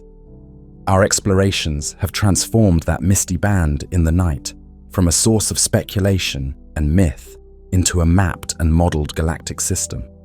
Yet, even as we explain it scientifically, the Milky Way has lost none of its ability to inspire awe. If anything, knowing what it truly is makes it more amazing. The simple band of light has become a vast spiral of stars in our mind's eye. The tiny points of light have become distant suns with their own worlds. The dark gaps have become nurseries holding unborn stars. The slight glow on the horizon of vision has become the memory of ancient mergers and the halo of an invisible mass. So the next time you find yourself under a truly dark sky, take a moment to let your eyes wander along the Milky Way's gentle glow. Think of all the stars hidden in that band, the clusters and nebulae, the spiral arms wrapping around, and the far-off center with its secrets. Consider the journey that light has made to reach you, and the journey we have made to understand what it means. In that quiet moment, you are connected to our galaxy in a profound way, an observer within it, aware of its vastness and complexity. Think of how many before you have stood under this same sky, seeing that milky arc and wondering what it was. Now you carry the answer to their wonder. The Milky Way is our home galaxy, breathtaking in its scale, dynamic in its story, and you are a part of it. The hazy band of light ceases to be just an appearance. It becomes a personal encounter with the cosmos, a bridge between you and the ancient, ongoing story of our galaxy. It is a reminder that even as we strive to explore and understand the universe, we are already deeply home within it, nestled among the stars of the Milky Way, forever looking out and in. Silence. In the beginning, there is nothing but the deep dark of space, cold, still, primordial. Then motion, a subtle stirring in the void. Out beyond the known planets, a distant glimmer emerges from darkness. An icy fragment, left over from the solar system's birth, has been jostled from its slumber. A comet is coming to life. It is ancient and newborn all at once, a time traveler from the dawn of creation, a survivor of billions of years, a frozen relic of our origin story. Each appearance of such a wanderer is a return and a reminder, as if the cosmos itself has memories to share. The comet begins its long fall toward the inner sun, carrying with it the secrets of a beginning. It was there at our solar system's first breath, and now, after ages of quiet, it moves again. Far from the sun, at the very edge of our solar system, lies the comet's birthplace, a vast unseen halo of icy bodies encircling the sun like a ghostly sphere. Here in the Oort cloud, trillions of frozen fragments drift in a great cosmic shell, so distant that the sun is merely another star in the sky. This is a realm of deep freeze, where comets spend most of their lives in exile. Temperatures hover just a few degrees above absolute zero, cold enough to preserve primitive ices for eons. In this dark sanctuary, time moves slowly. The comets are effectively in suspended animation, pristine and unchanged since the solar system was young. They carry water, methane, ammonia, carbon compounds, the ingredients of planets and life, locked in an icy matrix, safe from the sun's heat. Each one is a fragment of our origin, a piece of the protoplanetary disk cast outwards long ago and kept on ice. For millions upon millions of years, these cosmic snowballs circle invisibly at the solar system's frontier, like embers frozen in ash, waiting for a chance to glow again. What can trigger such a slumbering comet to awaken? Often, it is the gentle but inexorable tug of gravity, a disturbance from outside or within that nudges the comet onto a new path. Perhaps a distant star passes near the sun, and its gravity ever so slightly perturbs the orbits in the Oort cloud. The Milky Way itself exerts a tidal force, a gravitational rhythm that can slowly shake comets loose from their moorings. It has been said that up to 9 out of 10 long-period comets that visit us may owe their journeys to the subtle tide of our galaxy. Over immense spans of time, these influences add up. A comet that once traced a quiet, circular path, a light year from the sun, finds its course changed ever so slightly, enough that it begins to drift inward. Sometimes the trigger is sudden. A passing star like Schultz's star brushes through the outer cloud, as happened some 70,000 years ago, dislodging comets in its wake.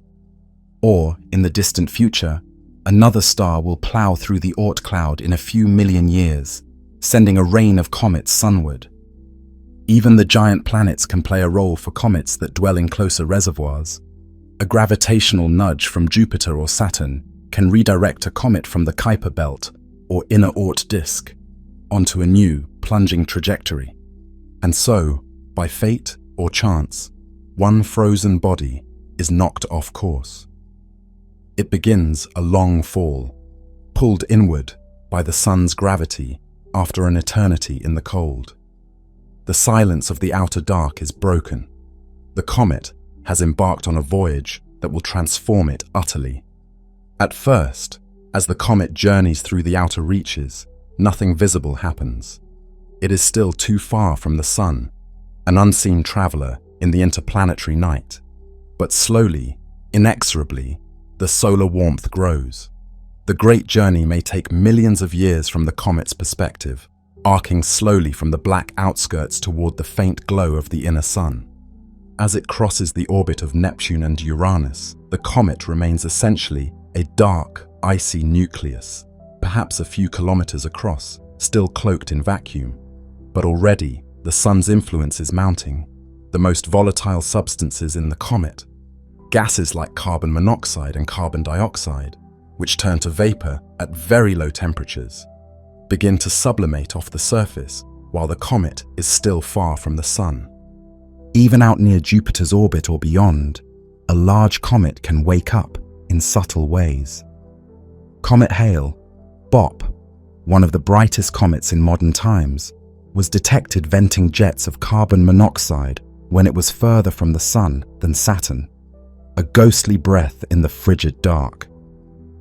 Such outgassing is almost imperceptible to the naked eye, a faint haze around the nucleus, but it heralds the beginning of a comet's transformation.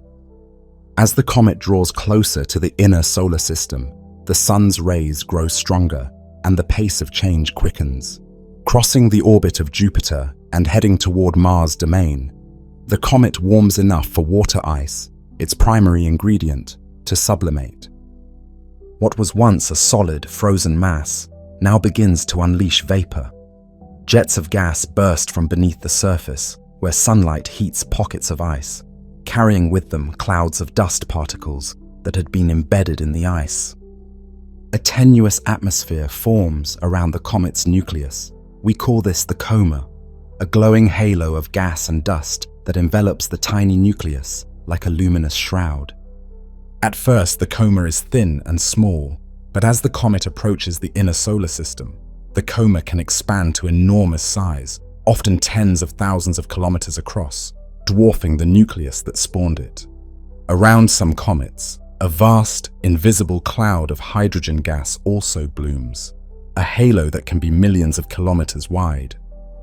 The traveler that was once a dark, icy rock has become something entirely different, a bright, active comet, announcing itself with a growing cocoon of vapor and dust. Now the sun's influence truly takes hold, sculpting the material blowing off the comet into dramatic structures that sweep across space. Solar radiation, the steady stream of light and energy from the sun, presses upon the dust in the coma, and the smallest particles begin to be pushed outward, away from the sun. At the same time, the sun's wind, a flow of charged particles streaming out at hundreds of kilometers per second, catches the gases of the coma and drags them into a long plume. The result is magical. One coma, but two distinct tails unfurling behind the racing comet. A dust tail blossoms, formed of fine grains of comet dust, reflecting sunlight. It often appears broad and gently curved, a pale fan that can stretch millions of kilometers and often has a yellow-white hue to our eyes. This dust tail traces the comet's trajectory like a painter's stroke across the stars, curving because the dust grains, having mass, lag behind the comet's head and continue along the comet's orbit, even as sunlight slowly shoves them aside. The other, more ethereal filament is the ion tail, made of gases, carbon monoxide, carbon dioxide, nitrogen, water vapor, that have been ionized by ultraviolet sunlight.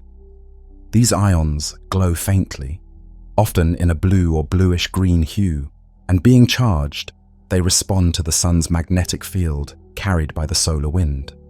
The ion tail shoots straight away from the sun, a narrow, sword-like beam that can extend for tens of millions of kilometers, directly opposite the sun, regardless of which way the comet itself is moving.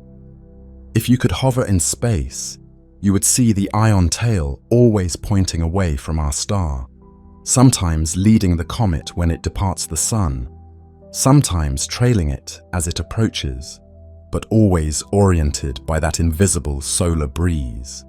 The comet now is fully awake, a cosmic apparition with a glowing head and trailing tails, hurtling faster and faster as it draws near the sun's embrace. Its anatomy is laid bare in this moment of brilliance. At its core lies the nucleus, the heart of the comet, a small, dark body, typically only a few kilometers across, made of ice, rock, and complex molecules. A comet's nucleus is often an irregular, potato-shaped lump, far smaller than a city, yet it holds within it the potential to create spectacles spanning the sky. One might expect such an ice-rich body to shine brightly, but comet nuclei are surprisingly dark, blacker than coal, coated with dust and carbon, rich material. Indeed, a typical nucleus reflects only a few % of the sunlight that hits it. Scientists have found the surfaces of comet nuclei to be among the darkest materials in the solar system, likely because as ices sublimate away, they leave behind a crust of organic, rich dust.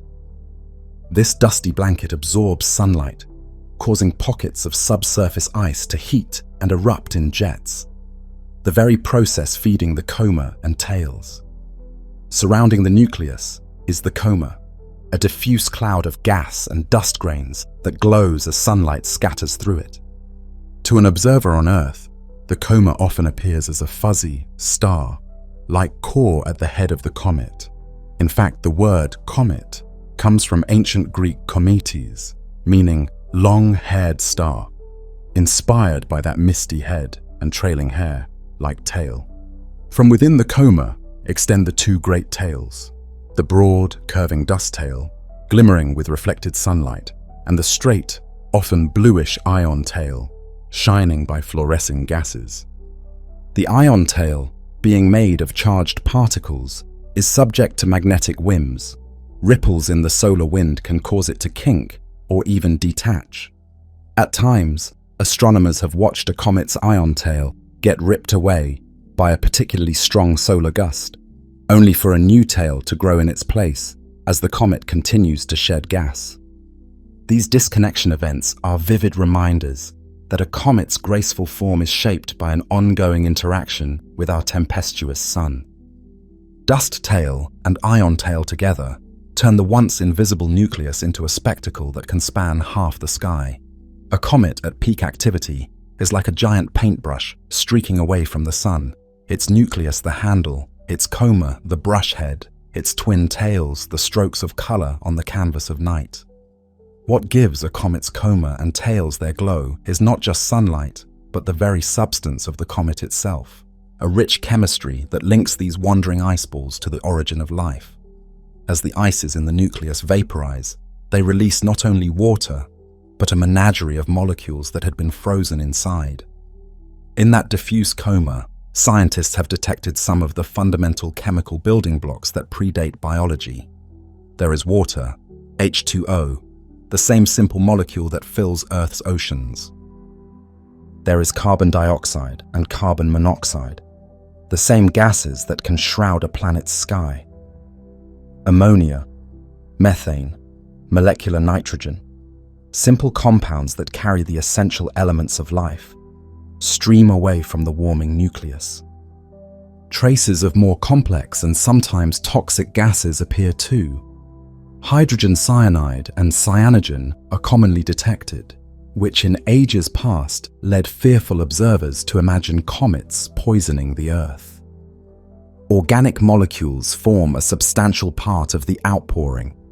Formaldehyde, methanol, and other carbon-bearing molecules are common in cometary vapor.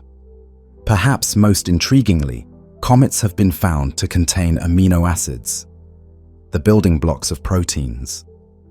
In 2006, scientists studying samples from Comet Wild 2 discovered glycine, the simplest amino acid, embedded in the comet's dust. It was the first time an amino acid was confirmed in a comet, a discovery suggesting that these objects carry some of life's raw ingredients and can disperse them through space. Comet 67P, Churyumov, Gerasimenko, visited by the Rosetta spacecraft, provided a similar revelation. Rosetta's lander sniffed a suite of organic compounds on 67P's surface, including amino acids and phosphorus, key elements for DNA and cell membranes. It is a profound thought that a comet's brilliant tail, so beautiful to the eye, is in fact laden with the stuff of life's chemistry. Each shimmering trail is like the ghost of an ancient chemistry experiment, dispersing water and carbon across the heavens. This realization has led scientists to hypothesize that comets may have played a pivotal role in Earth's own story. Our planet formed dry and hot, likely unable to retain water in its early years due to intense heat. So where did Earth's vast oceans come from? One idea is that comets, rich in water ice, rained down on the early Earth, delivering water that pooled into seas. Along with water, they could have brought organic molecules, giving a boost to the prebiotic soup from which life emerged. Indeed, comets are time capsules from the birth of the solar system, preserving the kinds of materials that would have been present when Earth was young. Perhaps it was cometary impacts that seeded our infant planet with the volatiles and carbon compounds it needed to become a living world. This is the impact hypothesis for life's origins, that the violent delivery of cometary material was also a gift. Water for oceans, carbon for organic chemistry, maybe even complex organics that jump, started life's emergence. As poetic as it sounds, it finds some support in evidence. Certain comets contain water with isotopic ratios similar to Earth's oceans, implying a common source. A notable example was Comet 103P Hartley 2, whose water was found to closely match Earth's in composition, hinting that at least some comets could have contributed to our seas. However, not all comets fit the bill.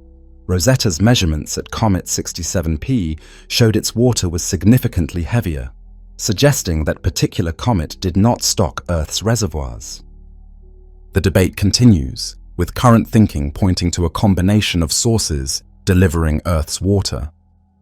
But beyond water, the notion that comets fertilized the early Earth with organic molecules remains compelling.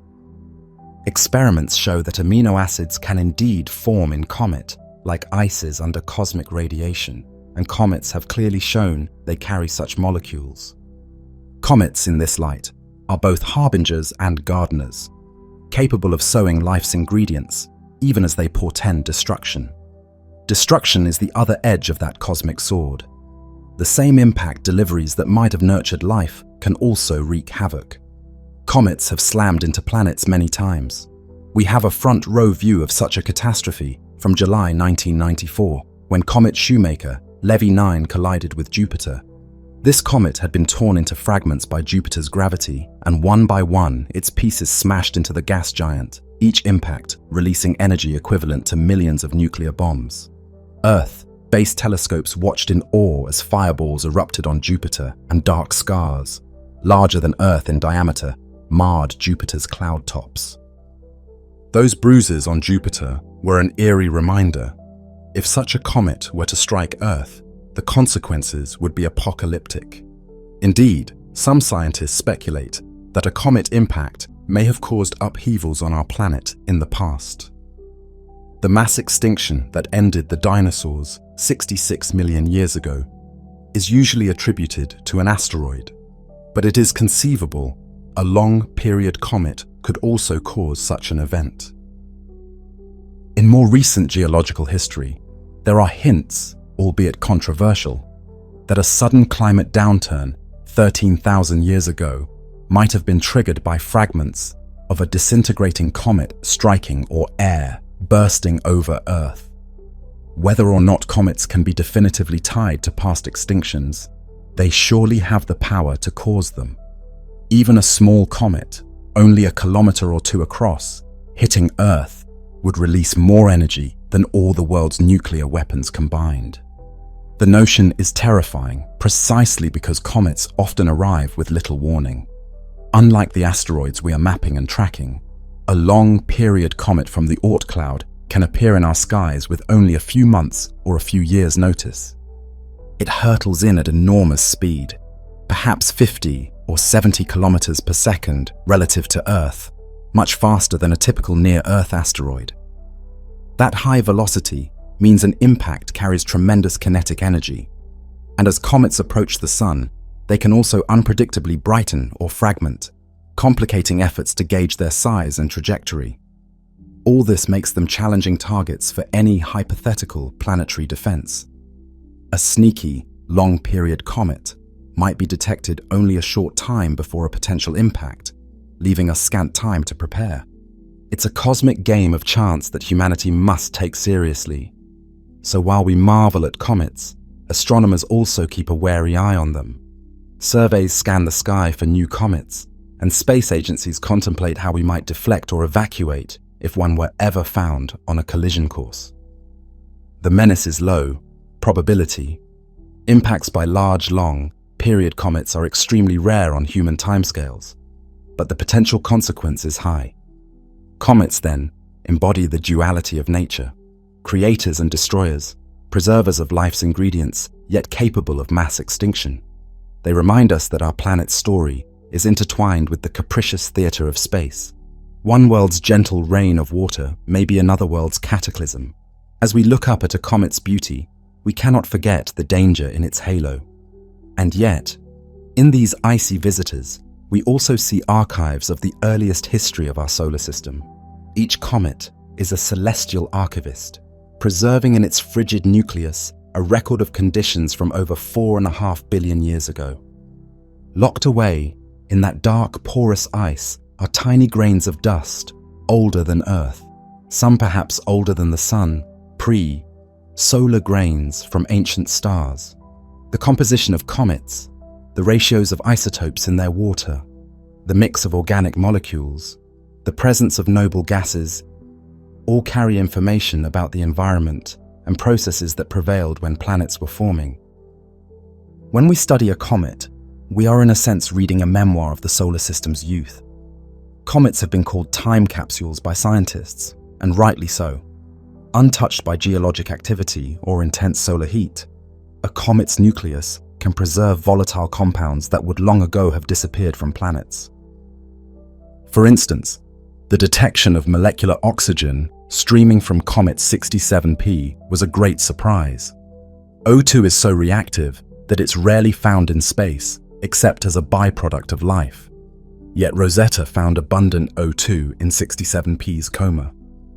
The discovery suggested that the oxygen was primordial, trapped in the comet since the solar system formed, and only now being released. Thus, comets can carry unexpected relics of the chemistry of the protoplanetary nebula. Similarly, the mix of minerals in comet dust has astonished scientists. Samples from Comet Wild 2 contained not just the expected ices and interstellar dust, but also minerals that form at extremely high temperatures, like olivine and CAIs, materials typical of the inner solar system near the early Sun. Their presence in a comet that formed far out beyond Neptune implies a grand radial mixing occurred in the early disk. The infant Sun's ferocious winds or jets must have blown these fire, forged grains outward, or perhaps turbulence stirred the pot, embedding a bit of sun. Fire in bodies born in the icy cold. Each comet analyzed gives us another piece of the puzzle of planetary formation. Clues to how water was distributed, how organic molecules evolved, how quickly the sun's materials mixed. It is as if the comets are libraries, each carrying a few pages of a very old book. By reading enough of them, we can reconstruct chapters of our own origins. This is why space agencies have made comets prime targets of exploration. Within their dust and ice are chapters of our cosmic history, waiting to be read. In the past few decades, humanity has reached out to these celestial archives with robotic emissaries, ushering in a golden age of modern comet exploration. No longer content to observe from afar, we have sent spacecraft to chase comets down, land on them, even pluck samples and return them to Earth. Each mission has revealed unprecedented wonders, peeling back layers of mystery. In 1986, when Comet Halley last visited, a fleet of probes swept by Halley's nucleus, capturing the first close-up images of a comet's heart. Those grainy photos astonished scientists. Halley's nucleus was a dark peanut-shaped rock, about 15 kilometers long, jetting out fountains of gas and dust. It confirmed the basic model of a dirty snowball, as astronomer Fred Whipple had poetically described comets. Fast forward to the new millennium, and our ambitions grew.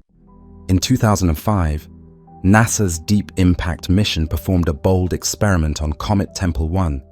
It shot a 370-pound kg copper impactor into the onrushing comet, while the main spacecraft observed from a safe distance. On July 4, 2005, the impactor struck Tempel 1 at over 10 km, blasting out a brilliant explosion of material, a brilliant flash of light, as mission scientists described it, that later analysis showed was sunlight glinting off the plume of ice and dust flung from the comet's surface. For the first time, we had literally cracked open a comet to see what lies beneath its crust. The results from Deep Impact were revelatory.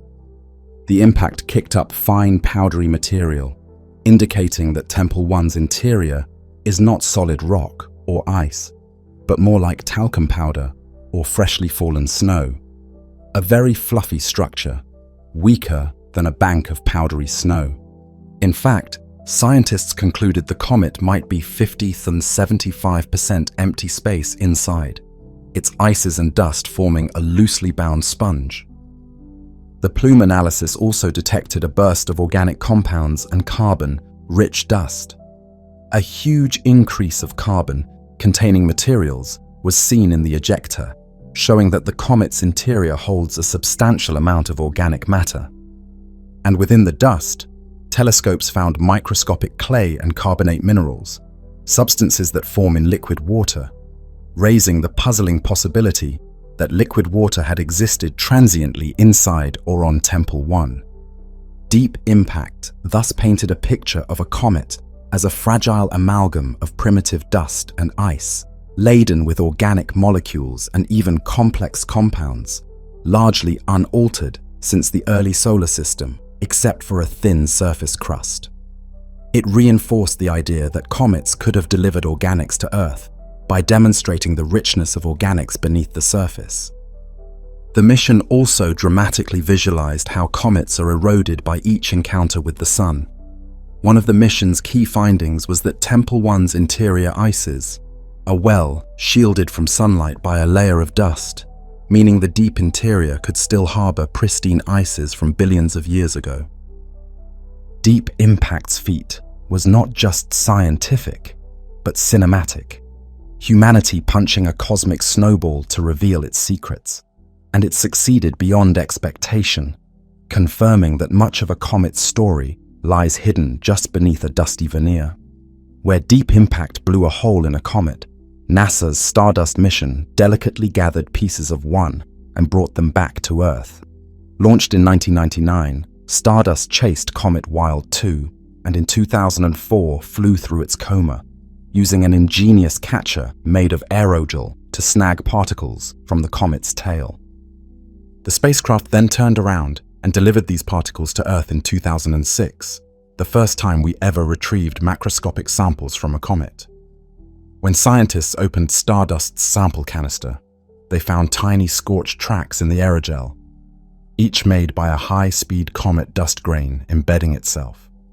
At the ends of some tracks, they found intact particles, giving us a direct, tangible piece of a comet to analyze in labs. The analysis was full of surprises. Wild 2's dust was a chemical kaleidoscope, abundant silicate minerals like olivine and pyroxene, mixed with truly primitive interstellar grains that predate the solar system. The comet was like a bag of trail mix, combining ingredients from all over the solar system. Most importantly, Stardust samples had a diverse suite of organic compounds, including a variety of carbon-based molecules, some akin to those seen in meteorites, but others unique. In 2009 came the dramatic announcement that glycine was positively identified in Stardust's return samples. It was the first direct proof of an amino acid in a comet, the first time an amino acid had been found in a comet, NASA noted, supporting the theory that some of life's ingredients were formed in space and delivered to Earth. The glycine in Wild 2 was likely formed by non-biological processes in the ice of the protosolar nebula, or even earlier in interstellar clouds. Yet here it was, preserved in a comet, and now in a dish on Earth. Stardust also found that Wild 2's makeup challenges the old simplistic notion that comets formed solely in the outer reaches. It suggested significant mixing of material across the young solar system. In essence, what Stardust brought back was a message in a bottle from 4.5 billion years ago, telling us that the nursery of the planets was a dynamic place where fiery and frosty materials commingled, and that comets carried an inventory of compounds relevant to both planetary geology and biochemistry. The success of Stardust was so great that the mission was extended to fly by Temple 1 in 2011. Interestingly, allowing us to see the crater that Deep Impact's impactor had made, and to observe how the surface had changed after one additional orbit around the Sun. Through Stardust, a literal piece of a comet lives in our laboratories, continuing to be studied with ever more advanced techniques and likely to yield insights for decades. It is as close as we've come to holding a comet's heart in our hands. Perhaps the most ambitious comet rendezvous was the European Space Agency's Rosetta mission. Launched in 2004, Rosetta spent 10 years cruising through space before softly catching up to Comet 67P Churyumov-Gerasimenko in 2014. When Rosetta arrived, 67P was still far from the Sun, a relatively inactive nucleus, which allowed the spacecraft to do something unprecedented: enter orbit around the comet. For over 2 years, Rosetta flew alongside 67P, observing it in exquisite detail as it warmed through perihelion and then cooled again. Rosetta became like a companion to the comet, a robotic witness to its entire cycle of awakening and slumber. The images it returned were breathtaking. 67P's nucleus was revealed as a bizarre rubber duck-shaped object with cliffs, plains, and towering jets spurting from pits. We saw the surface up close. Cracked terrains, big boulders precariously balanced, and smooth dust covered basins. It was clear that even a small comet has a complex geological landscape, shaped by eons of sublimation and perhaps even episodes of fragmentation and re-merging. Rosetta's orbit sometimes brought it within a few kilometers of the surface, where it could practically taste the coma. Its instruments detected a veritable chemistry set around the comet. Not only the expected water, CO2, CO, but also molecular oxygen as mentioned, and a zoo of organics, acetylene, formaldehyde, methanol, and even more complex ones like amino acids and polyols. One of Rosetta's major findings was that 67P's water had a DH ratio 3 times that of Earth's oceans, casting doubt on the idea that comets like it brought most of Earth's water.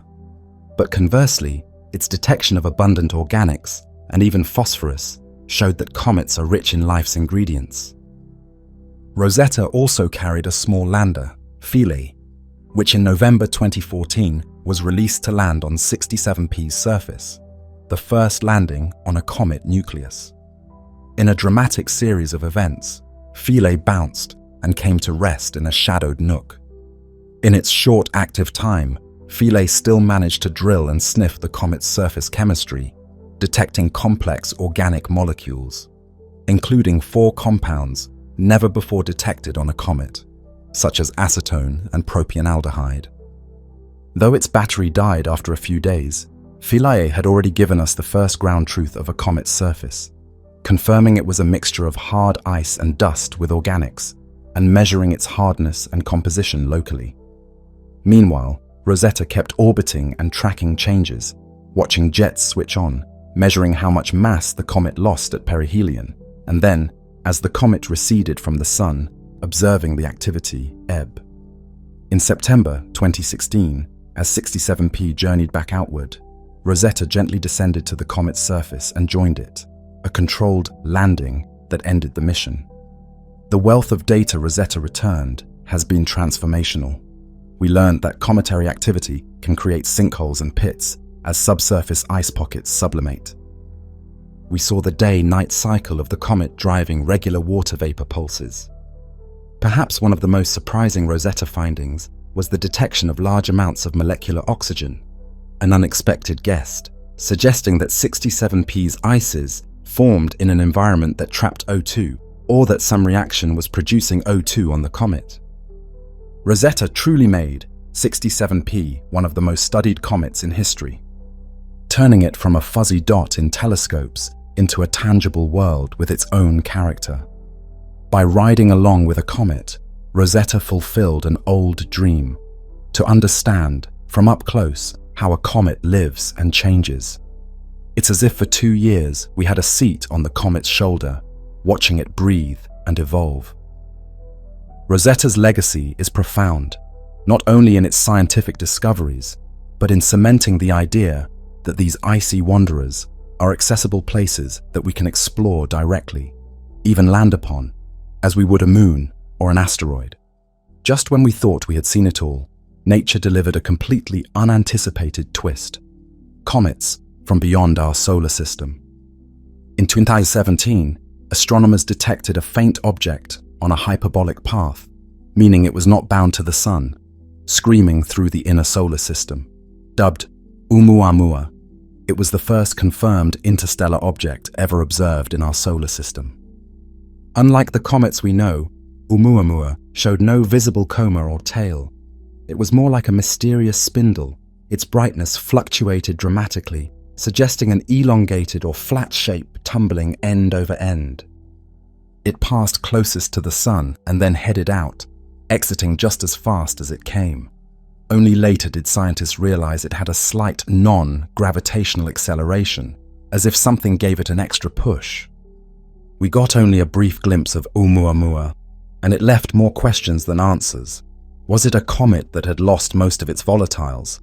A shard of a shattered planetesimal from another star? A bizarre iceberg of pure hydrogen or nitrogen ice that outgassed invisibly? Its nature remains debated, an enduring mystery streaking between the stars. Then, in 2019, a second interstellar visitor was spotted, this time behaving much more like a normal comet. 2I Borisov, discovered by amateur astronomer Gennady Borisov, came in on a high-speed hyperbolic trajectory. Unlike Oumuamua, Borisov sported a palpable coma and tail. It was clearly an icy comet from another star, shedding gas and dust as it neared our sun. Astronomers were ecstatic. Here was a bona fide interstellar comet that we could study with our telescopes for months. And study it they did. Observations revealed that while Borisov looked similar to comets from our solar system, its composition had intriguing differences. In particular, Borisov was enriched in carbon monoxide. It had significantly more CO relative to water than any solar system comet observed at similar distance. CO is very volatile, sublimating at very low temperatures, so such a high concentration hinted that Borisov formed in an extremely cold environment, perhaps in the outer reaches of its home system around a cool, red dwarf star. One study even suggested Borisov might be a fragment from a Pluto-like dwarf planet orbiting another star, ejected during some collision event. Aside from CO, Borisov's makeup implied that chemically it wasn't entirely alien. It reinforced that the basic processes that make comets around other stars produce objects akin to those we know. Yet the differences, like the CO excess, are valuable clues to the diversity of planetary systems. As one astronomer remarked, an interstellar comet is like having a sample of another star's protoplanetary disk delivered to us. Borisov streaked through and was gone by 2020, but during its visit, we effectively had an emissary from an unknown solar system in our own backyard. These interstellar comets have broadened our perspective immensely. They confirm that small bodies roam interstellar space, likely ejected during the formation of planetary systems. They hint that the phenomena we observe in our comets, outgassing organic chemistry, are common in the galaxy, occurring around distant stars as well. Who knows what other exotic compositions or forms interstellar comets might have? We caught only 2. Statistics suggest there are countless more drifting between the stars, and we've just gained the capability to detect them. These alien messengers ignite our imagination. One day we might even send a probe to intercept one, to truly sample material from another star.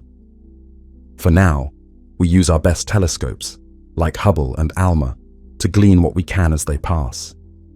In the silent rush of Borisov and Oumuamua, we felt the cosmic connection of distant worlds.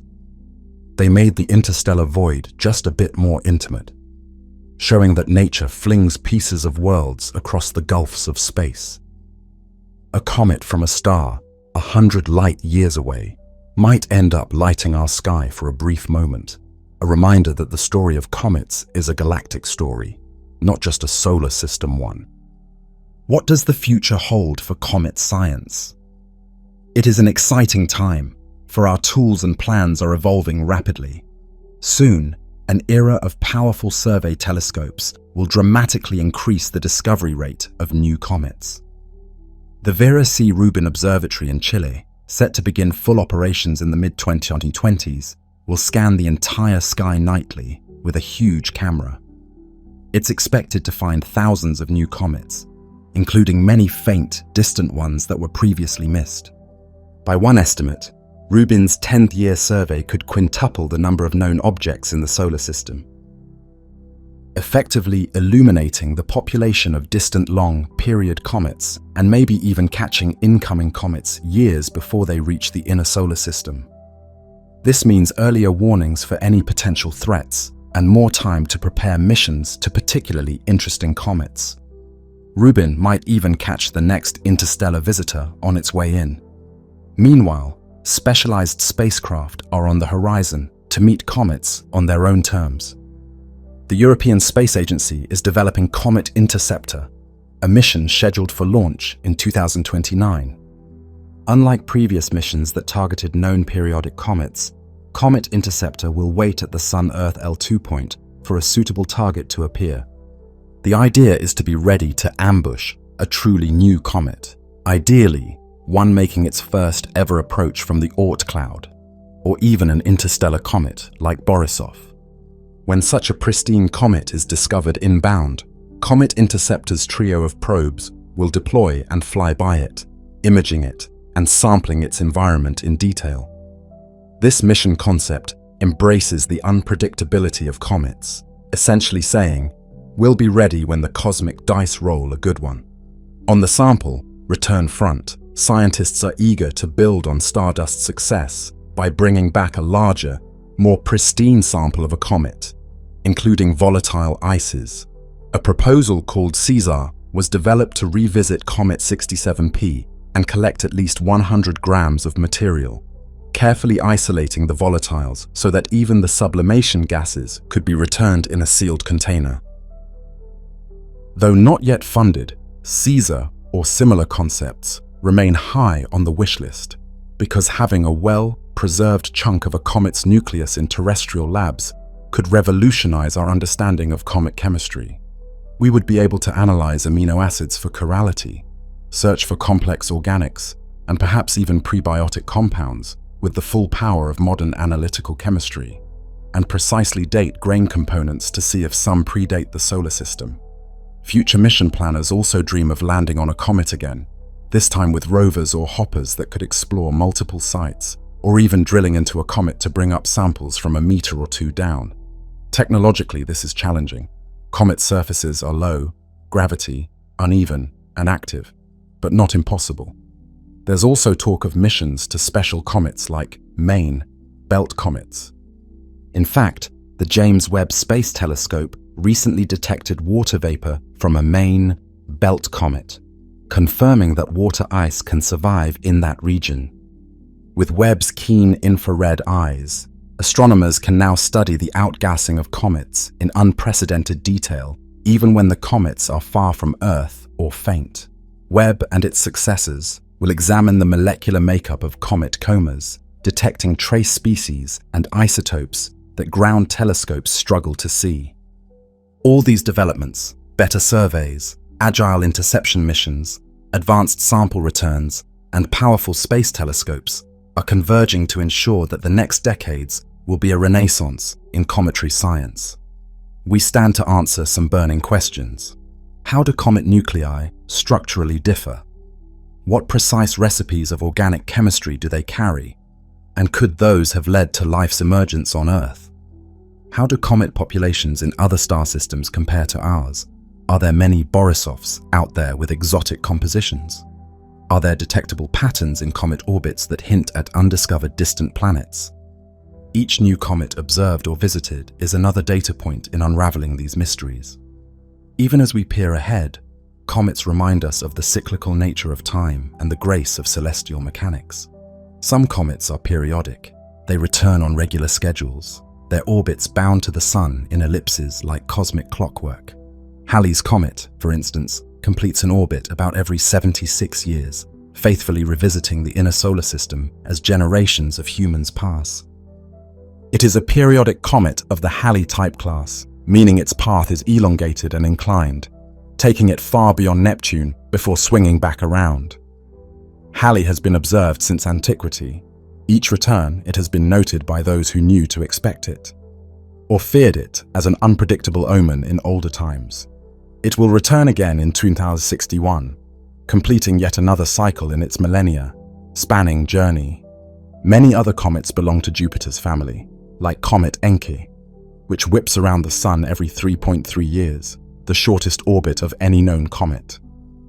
Encke's frequent returns make it a familiar, if modest, comet.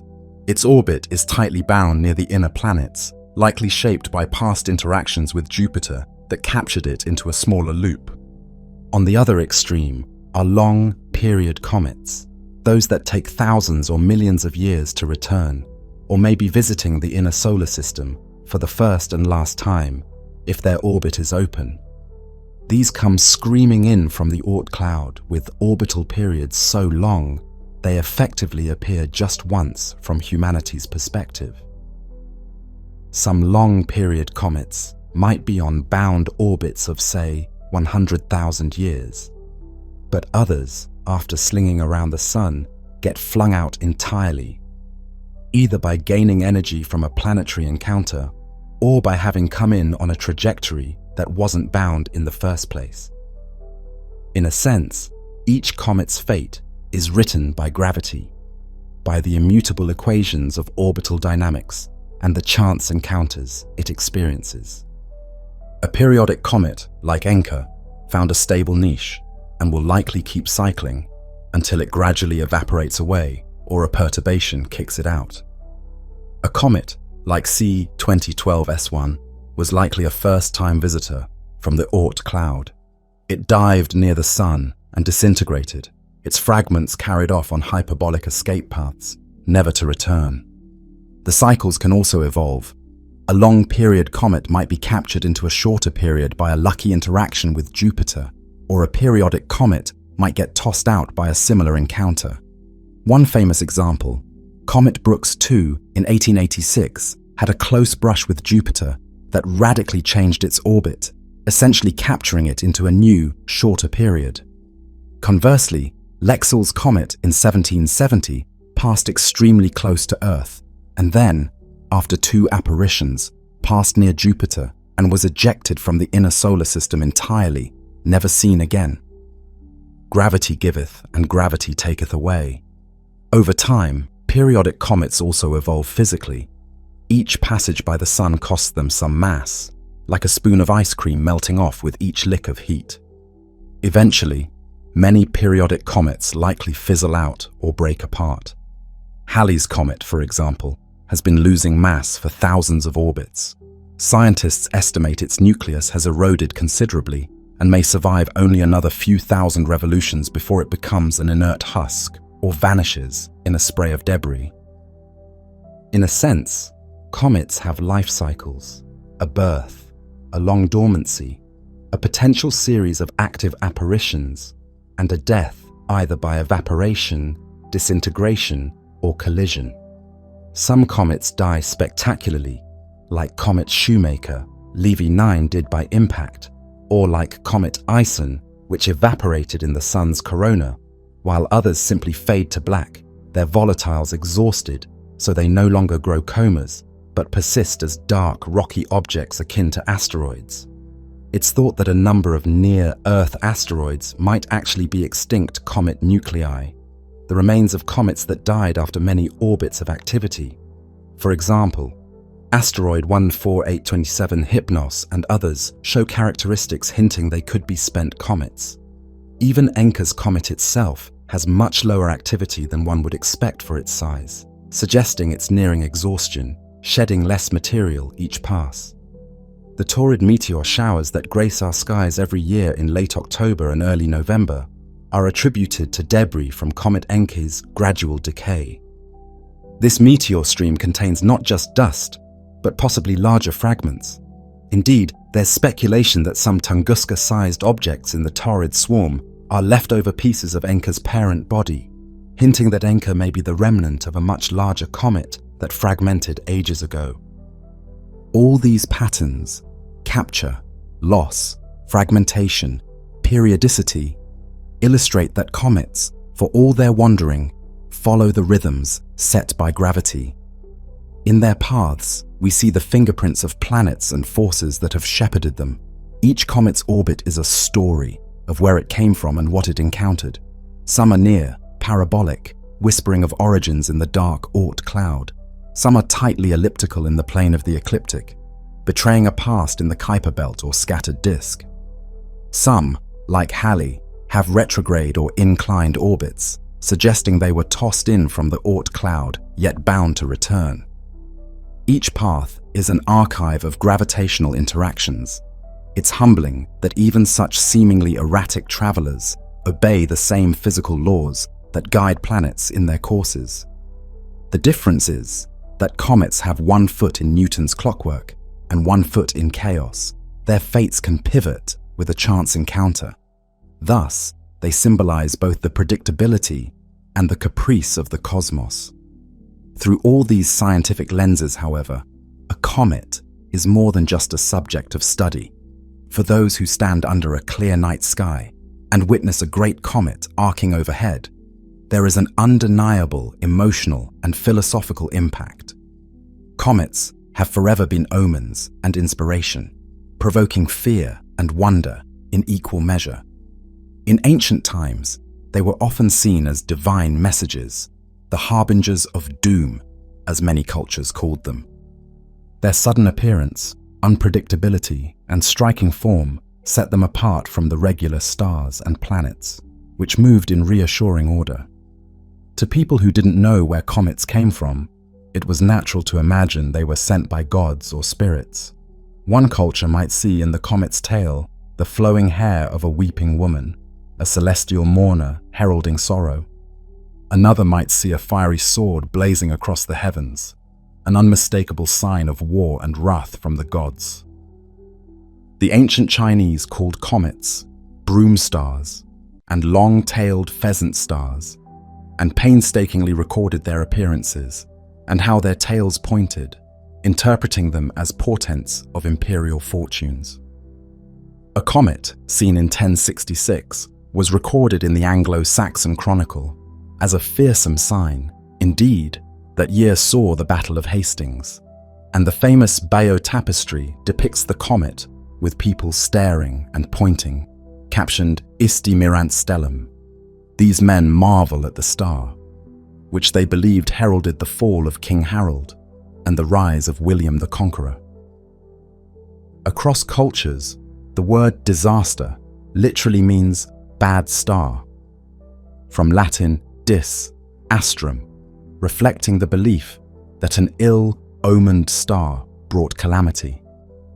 Even as late as 1910, when Halley's comet returned, despite humanity's strides in understanding, a wave of public fear swept through because spectroscopes found toxic cyanogen gas in the comet's tail, and newspapers sensationally claimed Earth would be poisoned as we passed through it. People bought gas masks and anti-comet pills in panic, though scientists reassured that the gas was far too rarefied to have any effect. Comets have thus been mirrors for human emotions, fear of the unknown, the need to find meaning in the unpredictable. But they have also been viewed with awe and curiosity. Not all cometary omens were negative. Some ancient societies saw them as heralds of change that could be positive or at least significant. And in the Renaissance, as understanding grew, comets became objects of fascination for early scientists like Tycho Brahe and later Newton and Halley. The transition from superstition to science in comet study is one of the triumphs of human intellect.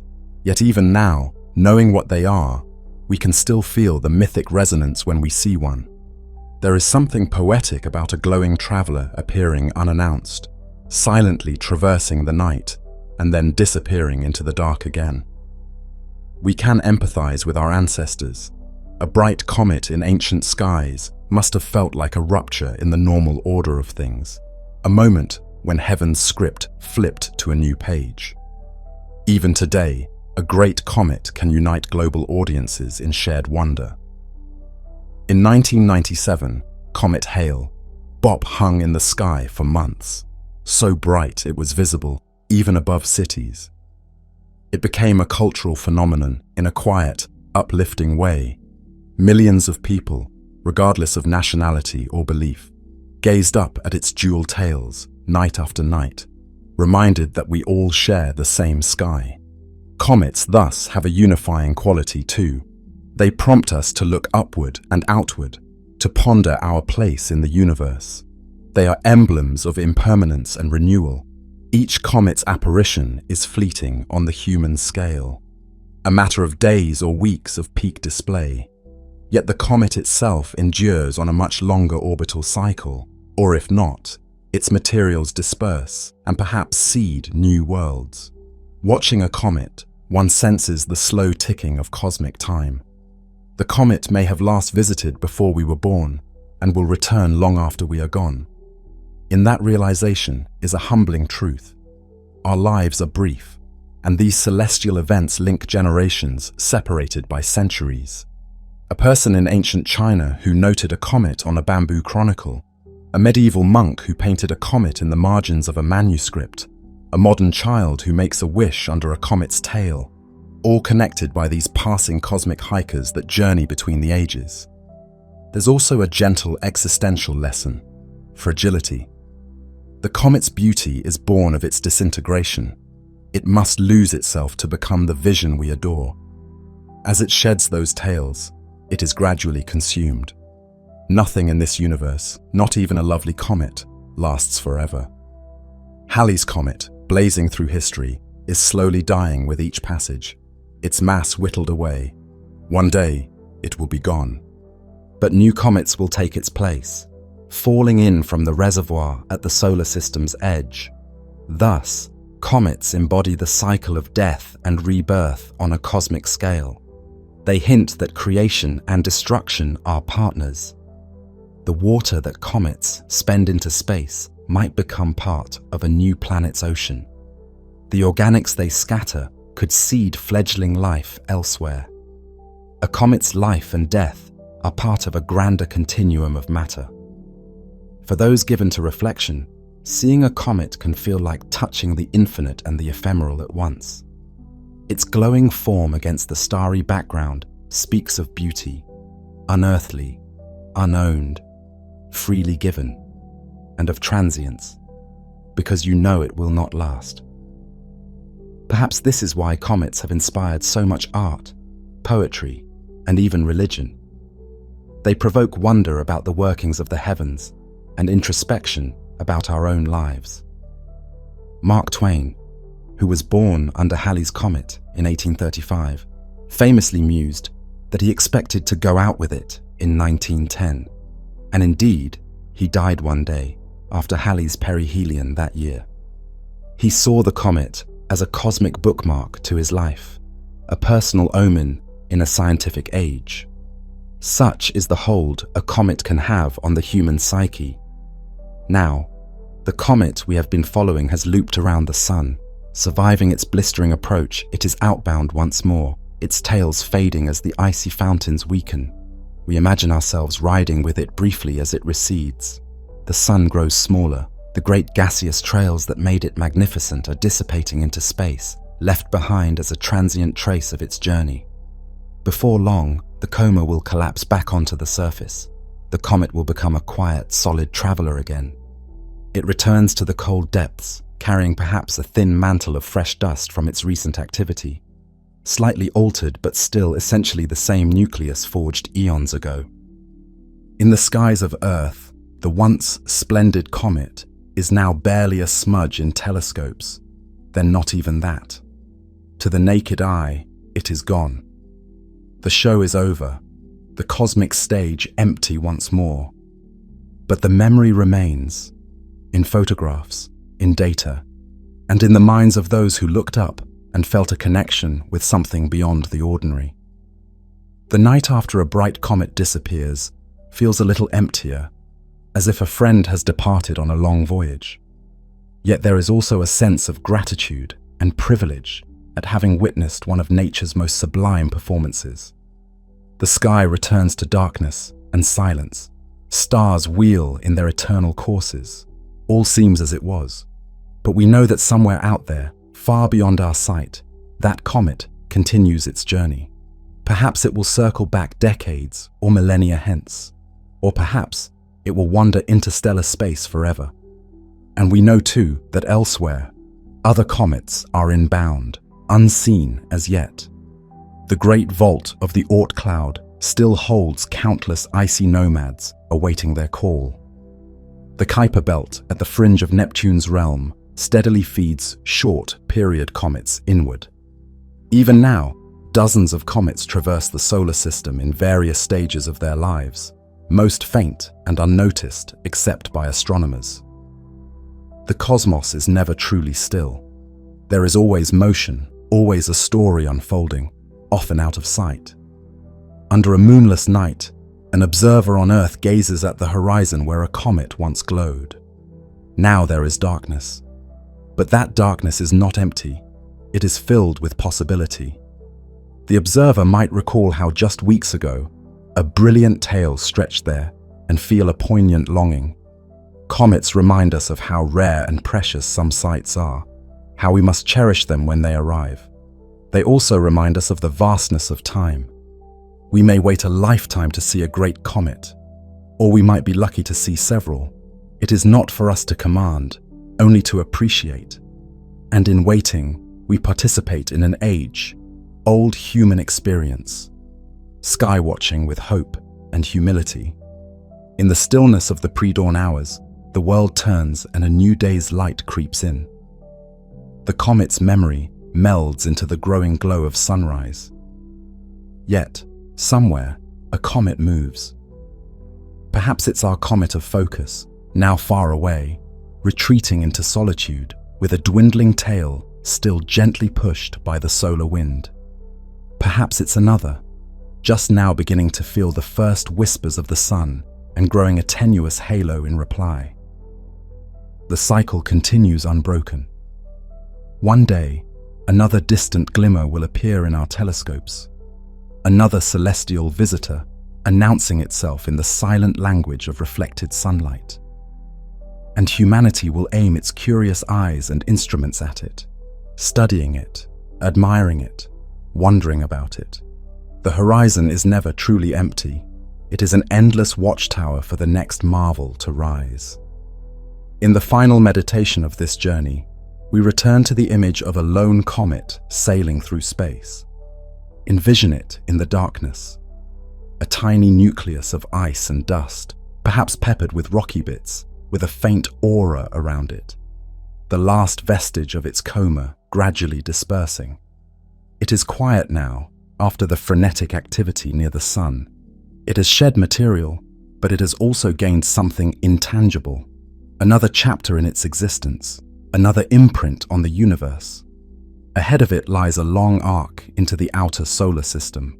Decades, centuries, or millennia from now, it may reach its farthest point and begin falling inward all over again, or it may escape to the stars, never to return. But at this moment, as it moves away from the sun, there is peace. The comet is alone with its ancient memories. The stars around it are the same that shone when it first formed. The sun, now distant, gently pulls it along a precise path defined by gravity and momentum. A path that is part of the grand design of our solar system. We on Earth continue about our lives, but that comet and others like it persist on the margins of our awareness. They are like the background music of the solar system, usually quiet, occasionally swelling into a crescendo that demands attention. Knowing they are there enriches our view of the cosmos. For beyond the planets and their moons, beyond the asteroid belts and rings, there is this community of nomads that connect the solar system's fringes to its heart. They remind us that the solar system is not static. It has interchange and traffic, a circulation of material. They are messengers carrying water and organics from one realm to another. They are storytellers that can speak of the past and perhaps carry messages to the future. The sky tonight holds no obvious comet, yet someone with a telescope might find a faint one in Cancer or Hydra, a small fuzzy patch that is the only hint of an ongoing miracle. The rest of us wait until the next bright one graces us, and when it does, we will once again stand under the night, perhaps on a cool evening or crisp morning, and watch a silver, blue, or golden tail etched against the stars. We will feel the ancient stirrings that comets evoke, a mix of wonder, a touch of worry, a deep curiosity. We will perhaps whisper to a friend or child, "Look, a comet," joining our voice to a lineage of sky watchers going back to the dawn of our species. The comet will silently arc onward, impervious to our awe, yet somehow giving meaning to it. In the quiet, after the comet's passing, we understand something fundamental. We are part of a universe of cycles and journeys. Our own existence, so brief and small against the cosmic scale, is nonetheless connected to these grand events. The water in our bodies may have been delivered by a comet billions of years ago. The carbon in our DNA could be the very carbon that spent time in a comet's nucleus before becoming part of Earth. We observe the comet externally, but internally, we resonate with it, perhaps because we carry a bit of that stardust within us. The comets, in their peregrinations, illustrate the concept of cosmic impermanence and renewal. Things change, yet some patterns endure. They perish, yet from their remnants new structures can form. In that way, nothing is truly lost, only transformed. The horizon brightens further, dawn is near. Our imaginary comet friend is now far beyond human sight, but we know it moves on. The stars fade one by one as sunlight paints the sky. The Earth spins toward day, and life goes on under the blue vault, largely oblivious to the celestial dramas overhead. But when dusk comes again and stars peek out, who knows? Perhaps a new visitor will have appeared. We live in expectancy and hope for such moments. Comets have been and will be with us for as long as humanity can look up. They are a bridge between the finite and the infinite, a reminder that while we are tiny, we are also part of something vast and beautiful. In the stillness after the celestial spectacle, one can almost hear the echo of what the comet has whispered. Remember me. Remember this feeling. We are all part of the same story. The sky is quiet now, but beyond the edge of sight, in the great dark between the stars, a spark of ice and dust continues on its way, carrying a tale as old as the solar system, headed for destinations unknown. It moves through the shadow with silent purpose, a wanderer forever. And somewhere, sometime, when the moment is right, it, or one like it, will return, igniting the night once more with its fleeting glory, and the cycle of wonder will begin again. Each ending is a new beginning in the story of comets. The horizon waits. Somewhere, we look up on a clear night and see thousands of tiny lights sprinkled across the sky. From ancient times to the present, people have been captivated by the stars. They have inspired wonder, guided travelers, and sparked countless myths and legends. Humans imagined patterns in them and told stories about gods, heroes, and animals in the heavens. We use the stars to navigate oceans and to mark the seasons. But what are these brilliant pinpricks of light, really? Stars are giant, luminous balls of plasma, held together by their own gravity and powered by nuclear fusion at their cores. In simple terms, a star is a colossal nuclear furnace in space, constantly fusing lighter elements into heavier ones and releasing tremendous energy as light and heat. They seem eternal and unchanging to us, but in reality, stars are born, they age, and they die, undergoing dramatic changes over millions or billions of years. Our sun is one such star. In fact, it's the only star close enough for us to feel its warmth and light directly, and it's just one among an uncountable multitude of stars in the universe, each with its own story. Now, imagine journeying into a vast cosmic cloud far out in space, where new stars are born. These regions are called nebulae, enormous, diffuse nurseries of gas and dust sprinkled throughout the galaxies. They are the cradles of star formation. If you could float inside one, you might see faint, ghostly glows and dark, opaque patches where starlight from outside is blocked. The famous pillars of creation.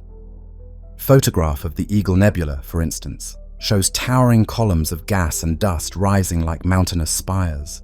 Within those cold, shadowy pillars, new stars are slowly taking shape.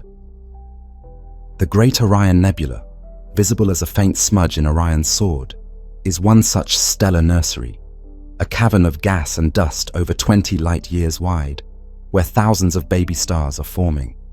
Here, in the cold, dark depths of a nebula, the story of a star begins. A slight nudge, perhaps the shockwave from a distant supernova or a random density fluctuation, causes parts of the cloud to begin collapsing under their own gravity.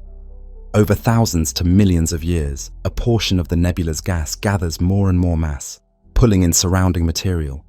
As this pocket of gas shrinks, it grows denser and hotter, and it starts to spin faster. Eventually, it forms a growing ball of gas known as a protostar, a baby star that's still gathering mass. Surrounding it, a flat disk of gas and dust often forms, whirling around the protostar. Protostars also often fire out bipolar jets, narrow beams of gas blasting out from their north and south poles. These high-speed jets can plow through the surrounding nebula, creating glowing shockwaves and carving cavities in the cloud. The protostar at the center continues to contract and heat up as gravity relentlessly squeezes it. Deep in the core of this protostar, temperatures climb into the millions of degrees. The gas is mostly hydrogen, the simplest and lightest element. When the core temperature reaches roughly 15 million degrees Celsius, something miraculous happens: ignition. Hydrogen nuclei begin to fuse together to form helium, unleashing a tremendous amount of energy. This is the moment a star is truly born. The protostar has become a full-fledged star, blazing with its own light. The once dark core suddenly glows brilliantly, and the outward pressure of this new energy release halts the gas collapse. The infant star turns on, so to speak, and starts shining. The surrounding cocoon of leftover gas and dust gets blown away by the fierce stellar winds and radiation now pouring from the newborn star. The star stabilizes, no longer contracting, as a balance is struck. It has entered the long, stable phase of its life, known as the main sequence. Often, stars do not form alone. Many newborn stars come in groups called star clusters. Our Sun likely formed in a cluster with several sibling stars, which have since drifted away. Once nuclear fusion starts in the core, a star finds an equilibrium. Outward pressure from the fusion energy balances the inward pull of gravity, and the star stops shrinking. It becomes stable, neither collapsing nor exploding, steadily glowing. The star will remain in this state, fusing hydrogen in its core, for the vast majority of its lifetime. It's as if the stellar engine is idling at a steady rate. This newfound stability allows the star to shine consistently for a very long time. Millions, even billions of years will pass with the star in this tranquil main sequence phase. Our Sun is in fact in this phase right now, and has been for about 4.6 billion years. This stability is fortunate for us. It means the Sun's energy has been steady enough to allow life to develop on Earth, and will continue for eons more. If our Sun were a short-lived massive star, life as we know it might never have had the chance to arise in the brief stellar lifetime. Main, sequence stars like the Sun quietly convert hydrogen to helium, radiating energy into space and providing warmth and light to any orbiting planets. In this main sequence stage, a star shines by nuclear fusion, fusing hydrogen atoms into helium in its core, and in doing so, it releases an absolutely colossal amount of energy. To give a sense of scale, our Sun fuses about 600 million tons of hydrogen every second, turning it into about 596 million tons of helium. The missing mass, roughly 4 million tons per second, is converted to pure energy according to Einstein's famous equation E=mc². 4 million tons of matter turned into energy every single second. This energy then radiates outward from the core, through the Sun's layers, and eventually into space as heat and light. The numbers are mind-boggling. The Sun's energy output each second is about 3.8 × 10⁻²6 watts, a figure almost impossible to imagine. To put it in human terms, the power the Sun releases every second is equivalent to the energy from billions of nuclear bombs exploding at once. Yet this gargantuan output has been running continuously for billions of years. and will continue for billions more. It's sobering to realize that for most of human history, the source of the sun's power was a mystery. Only in the 20th century did scientists like Arthur Eddington and Hans Bethe figure out that nuclear fusion is what makes the stars shine. Millions of such stars fill our galaxy, each a massive energy source blazing in space. Not all stars are like our sun, however. Stars come in a stunning variety of sizes, colors, and luminosities. Some are far bigger and hotter than the sun, shining blue, white, and piercingly bright. Others are smaller and cooler, glowing a faint red. The color of a star is a clue to its surface temperature. Hotter stars emit more blue, white light. Cooler stars more red, orange light. For example, in the constellation Orion, you can spot a contrast between the supergiant star Betelgeuse, which shines with a reddish hue, and Rigel, which gleams bluish-white. In general, a blue star might be tens of thousands of degrees at its surface, while a red star might be only a few thousand degrees. These differences correspond to spectral classes. Another example, the star Sirius, the brightest star in Earth's night sky, is about twice the sun's mass and has a surface temperature of around 9,400 K, giving it a white-blue sparkle. On the other hand, our sun is yellow, white, and a typical small red dwarf star would look deep red to our eyes. The vast majority of stars in our galaxy are actually small, cool red dwarfs. Perhaps 70–80% of all stars fall into this category. These red dwarfs are so dim that not a single one is visible without a telescope. In fact, the smallest true star ever measured is only slightly larger than the planet Saturn. With just about 8% of the sun's mass, it barely manages to sustain fusion.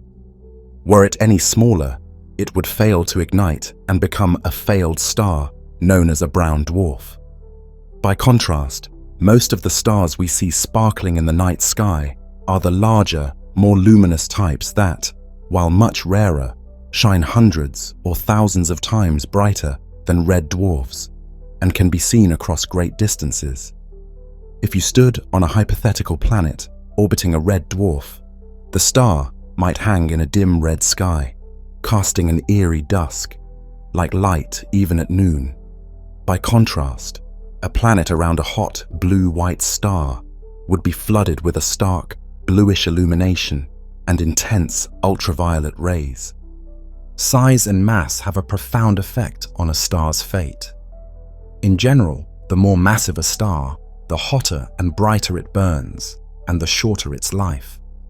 A star 10 times more massive than the sun might emit thousands of times more energy, blazing a brilliant blue, white, but it will use up its fuel at an unsustainable rate. It's the difference between a gas, guzzling sports car and an economy car. The massive star burns through its fuel quickly, while a small star is extremely fuel efficient. Massive stars live fast and die young in a cosmic sense. Such a star might last only a few million years before it exhausts its core fuel. In contrast, a tiny red dwarf sips its hydrogen fuel so slowly that it can continue burning for hundreds of billions or even trillions of years. To put it in perspective, the universe itself is about 13.8 billion years old, so no red dwarf has had time to even come close to dying yet. Our sun lies somewhere in the middle of the mass range. It's a G-type yellow dwarf, not exceptionally massive or small. It will have a total lifetime of roughly 10 billion years, moderately long by stellar standards. So far, the sun has been shining for about 4.6 billion years, and it has about 5 billion to go before it starts to run out of core hydrogen. Because of these lifespan differences, no red dwarf star has ever died in the history of the universe. The universe simply hasn't been around long enough for the smallest, slowest, burning stars to use up their fuel. Even the oldest red dwarfs, born shortly after the Big Bang, are still shining today and will keep on shining for trillions of years to come. By the far distant future, long after bigger stars like the sun have died, red dwarfs will be the last stars remaining, quietly glowing red in a fading universe. On the other end of the spectrum, many massive stars have lived and died in that same time, blazing through their fuel in a few million years and ending in catastrophic explosions. In a sense, the cosmos has a way of favoring the slow and steady when it comes to longevity. Eventually, even the most long-lived star will run low on fuel. When a star has fused most of the hydrogen in its core into helium, it starts to leave the stable phase of its life. The delicate balance that maintained the star for so long begins to falter. With less nuclear energy being produced in the core, the outward pressure that held the star up drops. The core, now largely helium, begins to contract under gravity since nothing is pushing back as strongly. And when the core of the star contracts, surprising things happen in the layers around it. The contracting core heats up a lot. This intense heat radiates into the surrounding shell of hydrogen that wasn't previously hot enough to fuse. Now that shell of hydrogen does begin fusion. So hydrogen fusion essentially migrates from the core to a shell around the core. Meanwhile, the helium core will eventually get hot enough to ignite a new kind of fusion. It will start fusing helium into carbon. The star's internal structure rearranges: a small, dense, very hot core fusing helium and a shell around it fusing hydrogen. All this generates a tremendous amount of energy in the star's interior. The result is that the outer layers of the star are pushed outward, far outward. The star balloons in size. As the surface expands, it cools. The once yellow-white star becomes a cooler red star. It has now become a red giant. The term is literal. It is redder in color and gigantic in size compared to before. A star in this phase can swell to tens or even hundreds of times its original diameter. One day, about 5 or 6 billion years from now, our sun will undergo this transformation into a red giant phase. As it approaches old age, it will exhaust the hydrogen in its core and begin fusing helium. The sun's core will contract and heat up, and its outer layers will expand dramatically. In the process, the sun's radius will likely grow so large that it engulfs Mercury and Venus, the two innermost planets, and comes perilously close to Earth's orbit. From Earth's perspective, the sun would swell to an enormous red orb dominating the sky. The temperature on our planet would skyrocket. In fact, long before the sun's surface actually reaches Earth, the intense heat will boil away Earth's oceans and atmosphere and render our planet uninhabitable. Essentially, a scorched, lifeless rock. There is a chance Earth might be swallowed up entirely by the sun's expanded atmosphere, or it might just survive, parched and baked.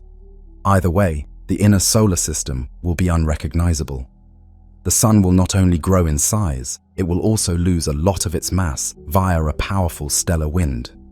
With less mass, the sun's gravitational pull on the remaining planets will weaken, causing those planets to drift outward to wider orbits. This red giant phase is a dramatic change, but fortunately for us, it's billions of years away in the future. For a star of the sun's mass, this red giant stage is essentially the beginning of the end. After perhaps 1 billion years in the red giant phase, the sun's core will have fused its helium into carbon and oxygen. It won't be hot enough to fuse those heavier elements, so the core will remain as a hot ball of carbon and oxygen. Without new fusion to support it, the core will contract further, and the outer layers of the sun, which expanded so far out, will become increasingly unstable. In a series of pulses, those outer layers will be expelled into space, creating a brilliant cloud of gas around the dying star. This glowing shell of ejected gas is called a planetary nebula. The sun, in its death throes, will thus cast off its atmosphere, which will drift away as an expanding bubble of gas. Planetary nebulae can be stunningly beautiful. Observed through telescopes, they appear as multicolored rings or shapes of glowing gas. In a few tens of thousands of years, the sun's shed gases will mix into the interstellar medium, enriching it with elements the sun made. All that remains of the Sun at this point will be its former core. This exposed core is a hot, extremely dense orb about the size of Earth. It's called a white dwarf, the final state of a low to mid-mass star like our Sun. A white dwarf no longer has fusion happening in its center. It is supported against further collapse by quantum pressure. It is, essentially, a stellar ember, an extremely hot cinder left over from the star's life. When it first forms, a white dwarf is incredibly hot and glowing white, blue, but it's also very small, so its total light is relatively faint. Over billions of years, it will cool and fade. To appreciate just how dense a white dwarf is, it packs roughly the mass of the Sun into a volume the size of Earth. Imagine compressing something as massive as a star into a ball only 8,000 miles across. The density of such an object is mind-boggling, on average about 1 million times denser than water, meaning a single cubic centimeter of white dwarf material would weigh on the order of 1 ton. In other words, a teaspoon of white dwarf matter would weigh several tons here on Earth. The gravity on its surface would be hundreds of thousands of times stronger than Earth's.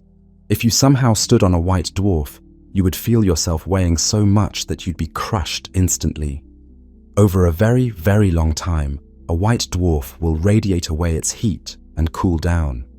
Eventually, after many tens or hundreds of billions of years, it would become a black dwarf, essentially a cold, dark, stellar remnant. In the case of our Sun, this is its ultimate fate, to spend eternity as a faint, white, hot star gradually cooling into darkness. Indeed, most stars end their lives quietly as white dwarfs, simply cooling and fading away. Only the most massive stars end in the spectacular supernova route. Now consider a star much more massive than the Sun, say a star born with 10 or 20 times the Sun's mass, or even more. These stars go through their lives much more quickly and violently. They too will leave the main sequence once their core hydrogen is exhausted, but the sequence of events is even more extreme. Such a star becomes a red supergiant instead of a mere giant. One of the best known examples of a red supergiant is Betelgeuse, the bright reddish star in Orion's shoulder. Betelgeuse is about 15,020 times as massive as the Sun and has expanded to a tremendous size. Observations estimate it is on the order of 700–800 times the Sun's radius. If Betelgeuse were placed at the center of our solar system, it would extend well past the orbit of Mars and possibly even approach Jupiter's orbit. It's so large that its volume would encompass tens of millions of suns. And Betelgeuse isn't even the largest star known. A few rare hypergiant stars, such as UY Scuti or Stephenson 218, are believed to have radii around 1,500 × 2,000 times that of the Sun. Truly monstrous stars. These colossal stars are extremely luminous and short-lived. Betelgeuse, for instance, is only on the order of 10 million years old, yet it is already in its dying phase. In fact, Betelgeuse is expected to explode as a supernova in the relatively near future. It could happen anytime in the next 100,000 years, which is a blink of an eye for a star. It might be tomorrow, or it might be far beyond our lifetimes. We can't pinpoint exactly when, but we know the star is nearing the end of its life. When Betelgeuse does explode, it will likely shine as bright as the full moon in our sky for a few weeks and be easily visible even in daytime. What leads a star like Betelgeuse, or any other massive star, to such a violent end? The difference lies in what happens in the star's core after the hydrogen is used up. A high-mass star has the gravity and pressure to push the boundaries of fusion much further than a star like the Sun can. When hydrogen in the core runs out and the core contracts, the temperature soars high enough to ignite the fusion of helium into carbon and oxygen. Once helium in the core is exhausted, the core contracts and heats again, and the star's envelope expands into a red supergiant. But in these behemoths, the core gets hot enough to start fusing carbon into heavier elements. The pattern continues in a kind of fusion cascade. Carbon fuses into neon, magnesium, and sodium. When carbon is depleted, the core contracts and heats, and then neon fuses into oxygen and magnesium. Then oxygen fuses into silicon and sulfur. And finally, silicon fuses into iron and nickel. The star builds up onion like layers of fusion shells. Hydrogen burning in an outer shell, helium burning in a shell beneath that, carbon burning in a shell closer in, and so forth, all the way to a growing iron core in the center. The iron core is the final product of fusion, because fusion of iron doesn't release energy, it consumes energy. That's a crucial point. Up until iron, fusion can power the star, but once the core accumulates iron, further fusion would not yield net energy. So, as iron builds up in the core of a massive star, the star is living on borrowed time. The star continues burning elements in shells around the core, piling more and more iron into the center. Meanwhile, the time spent on each successive fuel is shorter and shorter. A massive star might spend millions of years fusing hydrogen, maybe 1,000,000 years fusing helium, but perhaps only a few years fusing carbon, a few months fusing oxygen, and mere days fusing silicon into iron. Eventually, the iron core reaches a critical mass. At that moment, the star can no longer support its own weight. For a massive star, this is the final act, and it's dramatic. When the iron core can no longer hold itself up, it collapses catastrophically under gravity. This collapse happens incredibly fast. In under a second, the core implodes. The temperatures in the core skyrocket, and atomic nuclei get crushed together. Protons and electrons merge into neutrons, so the core essentially becomes one giant atomic nucleus, a ball of neutrons. The collapse is suddenly halted by the degeneracy pressure of neutrons. In that instant, the infalling material rebounds off the stiff neutron core. A powerful shockwave is sent roaring outward through the star's interior. The core collapse and rebound is so intense that it unleashes an enormous burst of neutrinos and a tsunami of energy. The star's outer layers are blown off in one of the most violent events in the universe, a supernova explosion. If the core of the star at the time of collapse is below about 2003 solar masses, it will become a neutron star, the ultra-dense, city-sized stellar remnant, composed almost entirely of neutrons. If the core is above that mass threshold, even the neutrons cannot halt the collapse, and the core will continue collapsing into a black hole, a point of practically infinite density. Either way, the core's collapse triggers the supernova blast. In a supernova, the star's entire outer structure is ripped apart. The star's brightness increases tremendously for a short time. A supernova can briefly outshine an entire galaxy of normal stars. Imagine a single star suddenly shining brighter than 100 billion stars combined. That is what a supernova can do. It will radiate as much energy in a few weeks as the sun will in its entire 10 billion year lifetime. If such an event happens relatively nearby, it can be visible from Earth, even in the daytime. Human astronomers have indeed witnessed supernovas in the past. Historical records from East Asia and the Middle East describe guest stars appearing in the sky. For example, in 1054 AD, Chinese astronomers noted a new star that was visible in daylight for weeks. This was a supernova. Another supernova was observed in 1604. More recently, in 1987, a star exploded in the Large Magellanic Cloud and could be seen by the naked eye. In our own Milky Way, no supernova has been observed in the past 4 centuries, but statistically, we expect a few per century meaning we could be due for another any time in the future. In the chaotic violence of a supernova, there is a remarkable silver lining. This is the event that forges many of the heavy elements that enrich the universe. During the star's normal life, it created elements like carbon, oxygen, and silicon in its core. But elements heavier than iron, such as gold, platinum, and uranium, require the extreme conditions of a supernova to form. In the supernova blast, atomic nuclei slam together in rapid fire reactions, building up many of the heaviest elements on the periodic table. The explosion then scatters these newly forged elements out into space. The stellar ashes, carbon, oxygen, calcium, iron, gold, and so on, are flung far and wide, mixing into the gas between stars. Supernovae are therefore cosmic gardeners, seeding the interstellar medium with the ingredients for future generations of stars and planets. The very material that makes up our Earth and our bodies has gone through this cycle. The iron in your blood, the calcium in your bones, the oxygen that you breathe, those atoms were once created in the interior of a star or in a supernova explosion. As a NASA astrophysics team put it, we truly are made of stardust. The calcium in your teeth, the iron in your hemoglobin, the carbon in your DNA, all were forged in stellar furnaces.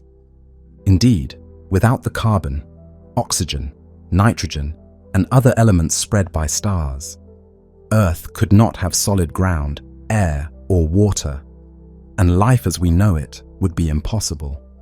We owe our existence to stars that died long before the Earth formed. Indeed, without the heavy elements from stars, there would be no rocky planets, no air or oceans, and no living beings. Meanwhile, what's left of the star's core becomes either a neutron star or a black hole, as mentioned. Neutron stars are fantastical objects. Imagine something more massive than our Sun crushed into a sphere only about 20 kilometers across. They are so dense that a single teaspoon of neutron star material would weigh around 1 billion tons on Earth.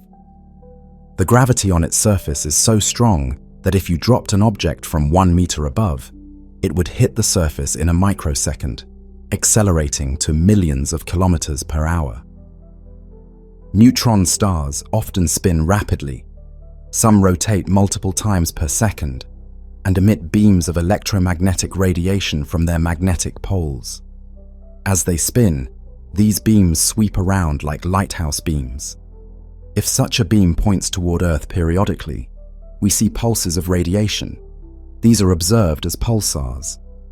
The first pulsar was discovered in 1967 as a mysterious radio pulse every 1.3 seconds, so regular that the discoverers jokingly nicknamed it LGM-1, half, seriously wondering if it was a signal from an alien civilization.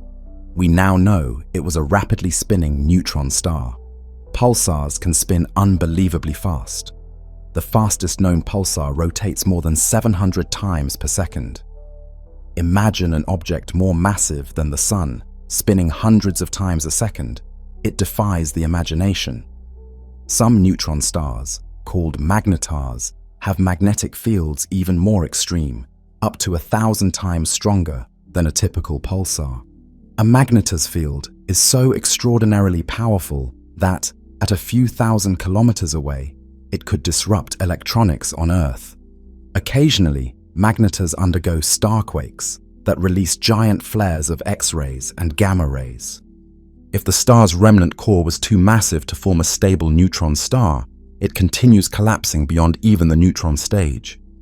In that case, the core becomes a black hole, an object with gravity so intense that nothing, not even light, can escape from its vicinity. A black hole formed from a single star might contain, say, 5 or 10 solar masses of material, but all of that mass is crushed down into an infinitesimally small volume at the center. The region around it from which not even light can escape is called the event horizon, effectively the point of no return. For a black hole, with the mass of our Sun, the event horizon would be only about 3 kilometers in radius. If the Sun was somehow compressed into a sphere only 6 kilometers across, it would become a black hole. For something as massive as Earth, the event horizon would be barely a centimeter across, meaning Earth would have to be crushed to the size of a marble to turn into a black hole. These numbers illustrate how incredibly dense and compact black holes are, matter and gravity in their most extreme state. Because no light comes from a black hole itself, we cannot see a black hole directly as a glowing object.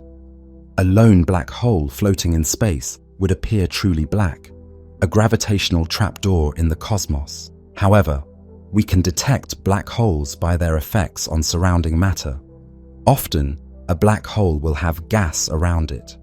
That gas forms a swirling accretion disk as it spirals into the black hole, and it gets extremely hot, often emitting X-rays that telescopes can detect. We also observe stars orbiting an invisible mass. For example, the center of our Milky Way galaxy has stars whipping around an unseen object, which we know is a supermassive black hole. In recent years, astronomers have even managed to capture direct evidence of black holes by imaging their silhouettes. In 2019, the Event Horizon Telescope project released the first picture of a black hole, or rather, of the glowing gas around a black hole's event horizon. It showed a ring of light and a dark central shadow, exactly as predicted by physics. This was the supermassive black hole in a distant galaxy. And in 2022, we finally saw a similar image of the supermassive black hole at our own galaxy's center. Black holes, once purely theoretical, are now actively studied cosmic phenomena. Amazingly, even after a star has died, its story might not be completely over. Sometimes, the remnants left behind can have dramatic afterlives. For example, if two neutron stars eventually orbit each other, they will gradually spiral inward over time.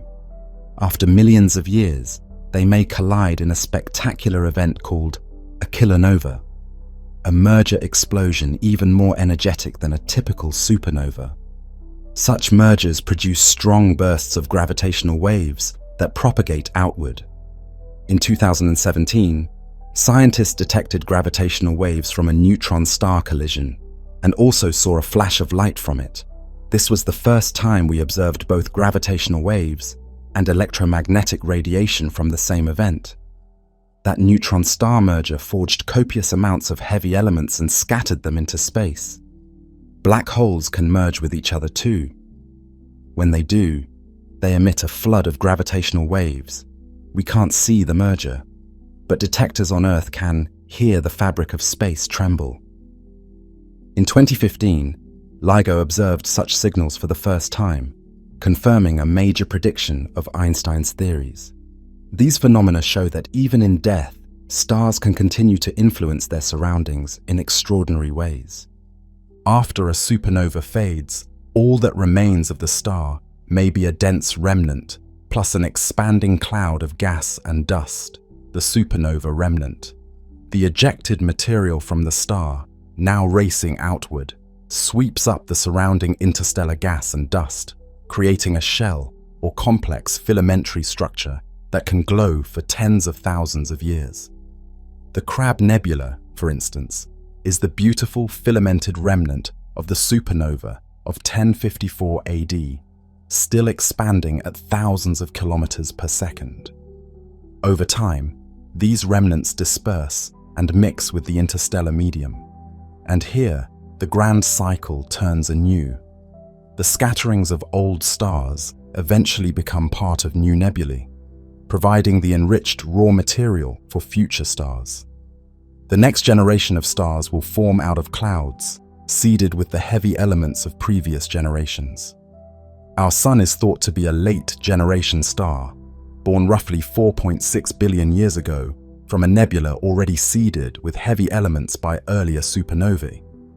Those elements made it into our Earth and into us.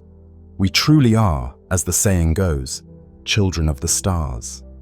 Stars, then, are not only beacons of light, but cosmic alchemists and recyclers.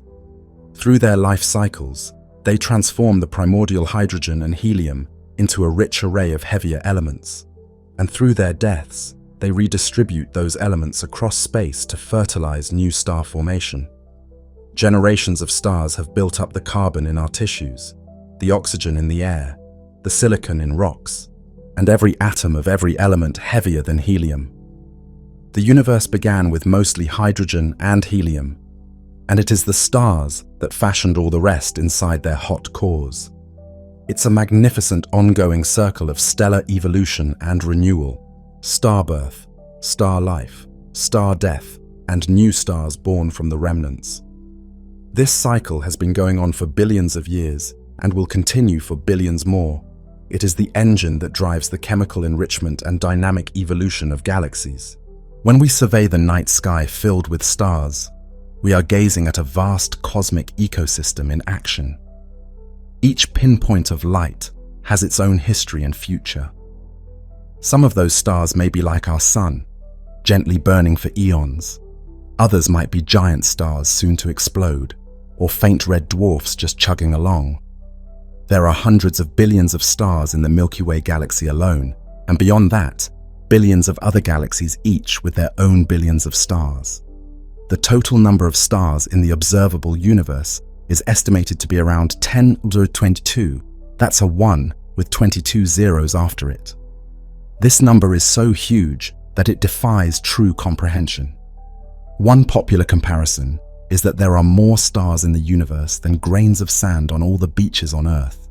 In fact, astronomers estimate there are on the order of 10,000 stars for every grain of sand on Earth.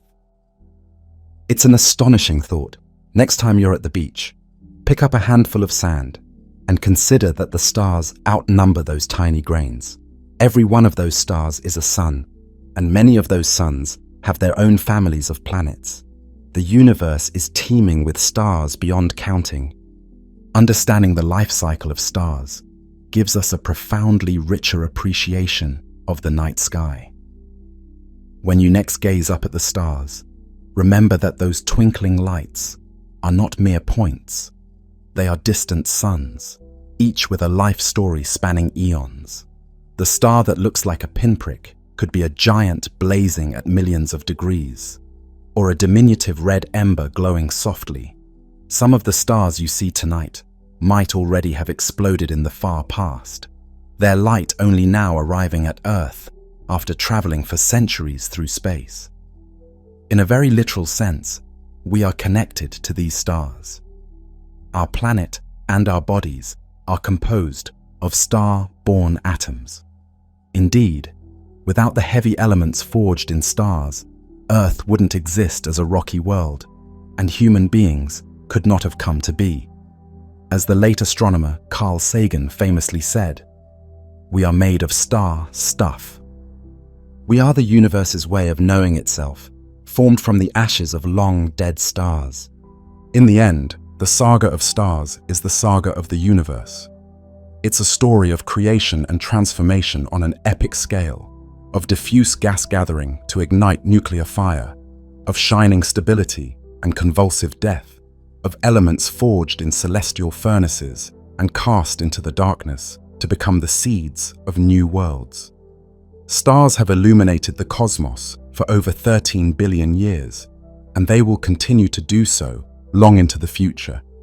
Every twinkling star in the sky is a testament to the ongoing cycle of cosmic birth and rebirth. So the next time you find yourself under a starry night, take a moment to ponder the incredible processes happening above you. Those stars are distant suns, forging the stuff of life, exploding and renewing the galaxy. They light up the darkness and spark our imaginations. Theirs is a never-ending story, one of fire and dust, life and death, and renewal. An endless cosmic dance that has shaped our universe and, ultimately, made our own existence possible. And as long as you can see the stars shining overhead, you are witnessing a part of that grand story unfolding, a story that connects us all to the cosmos and to the dazzling stars that fill the sky. The final glow of the previous story fades, but our journey among the stars is far from over. In fact, it's only just beginning. Out in the cosmic dark, countless stars still beckon with new mysteries and deeper roles to explore. We have gazed upon the life cycles of stars, their births in nebulous cradles and their deaths in explosive finales. Yet there is even more to the stellar saga. Now, let us venture further into the galactic tapestry to uncover how stars themselves shape the grand story of the universe. As we continue, Imagine drifting back in time to an era before even the first star ignited. In that primordial darkness, over 13 billion years ago, the universe waited for its first light. When the first generation of stars were finally born, they were unlike any that exist today. These population 3 stars, as astronomers call them, were forged from only the simplest elements, the sole ingredients created by the Big Bang. Theory paints them as cosmic titans, perhaps 30 to 300 times the mass of our Sun, and millions of times brighter. Such massive stars would burn their fuel ferociously fast, blazing only a few million years before dying in titanic supernova explosions. Yet in their brief lives, they performed a vital service. Their searing ultraviolet light rayonized the universe's hydrogen, ending the cosmic dark ages nearly a billion years after the Big Bang. In those first brilliant sparks, the universe transitioned from dark and opaque to radiant and transparent, a fundamental turning point in cosmic history. When those primordial stars lived and died, they also created something entirely new: heavy elements. In their hot cores, nuclear fusion began forging elements heavier than helium, carbon, oxygen, silicon, and more. And when the first stars perished as supernovae, they seeded the cosmos with these heavier elements. Before stars, the universe lacked the ingredients for planets or life. After the first stars, space was enriched with the star stuff from which future generations could build. It's awe-inspiring to realize that nearly all the elements in our bodies, the calcium in our bones, the iron in our blood, the oxygen we breathe, were forged in the hearts of stars that lived long ago. Those early explosions scattered the raw materials for new stars, new planets, and eventually us. Little wonder that astronomer Carl Sagan's poetic truth resonates. We are made of star stuff. The universe had to go through the fires of stellar furnaces to fill the periodic table beyond hydrogen and helium. With each generation of stars enriching the cosmic brew, subsequent stars were born with higher metallicity. Thus began an ongoing chemical evolution, each stellar generation shaping the composition of the next, gradually building up the complexity needed for rocky worlds and living beings. In the wake of the first stars, new generations of stars began to form from the ashes. Astronomers classify these stellar populations by their metal content. The ancient stars that followed the primordial ones are dubbed Population 2. They contain only a small trace of heavy elements, just a smattering inherited from those first supernovae. Many Population 2 stars still shine today. They are the oldest stars in galaxies, often found in the halos of galaxies or in ancient globular clusters.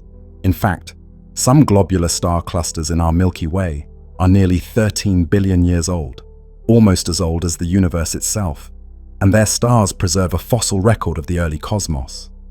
These venerable suns are cosmic time capsules, their faint metal content telling us they formed when the universe was still poor in heavy elements. By contrast, Population Y stars, like our own Sun, are rich in heavier elements. Population I stars are younger, born later in cosmic history, from gas already recycled and enriched by countless prior stellar lives. They reside mostly in galactic disks and include many bright, hot stars, as well as middle-aged stars like the Sun. The distinction between these populations isn't just academic. It's central to understanding how galaxies formed and evolved.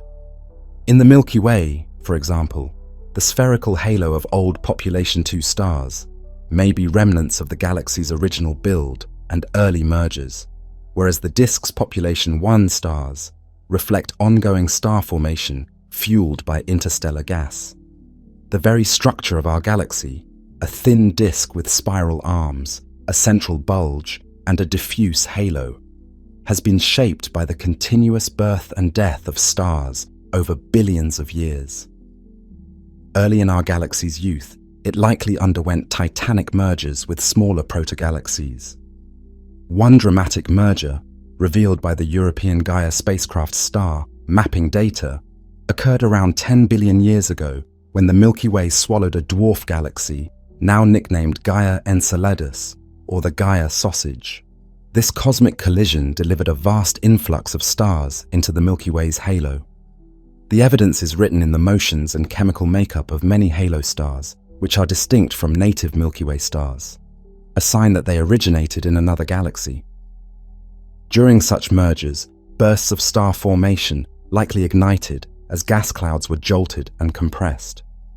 Thus, the Milky Way's early history, the thickening of its disk, the build up of its stellar halo, was driven in part by starbirth sparked in the chaos of mergers. Time and again, galaxies grew by merging and forming new stars, with each generation of stars influencing the galaxy's structure and dynamics. Star formation itself tends to be a self-limiting and self-propagating process. Massive young stars radiate intense light and spew stellar winds, which can carve cavities in the surrounding gas. When the most massive of these stars go supernova, they blast the gas with shockwaves. This feedback can either trigger new stars or quench star formation. In dwarf galaxies, a few vigorous supernovae can blow out much of the gas, stifling further starbirth. In larger galaxies, star formation and supernova feedback regulate each other in a complex dance, ensuring that galaxies don't convert all their gas into stars at once. Indeed, observations show that the universe's star formation rate peaked about 10 to 11 billion years ago and has been declining ever since.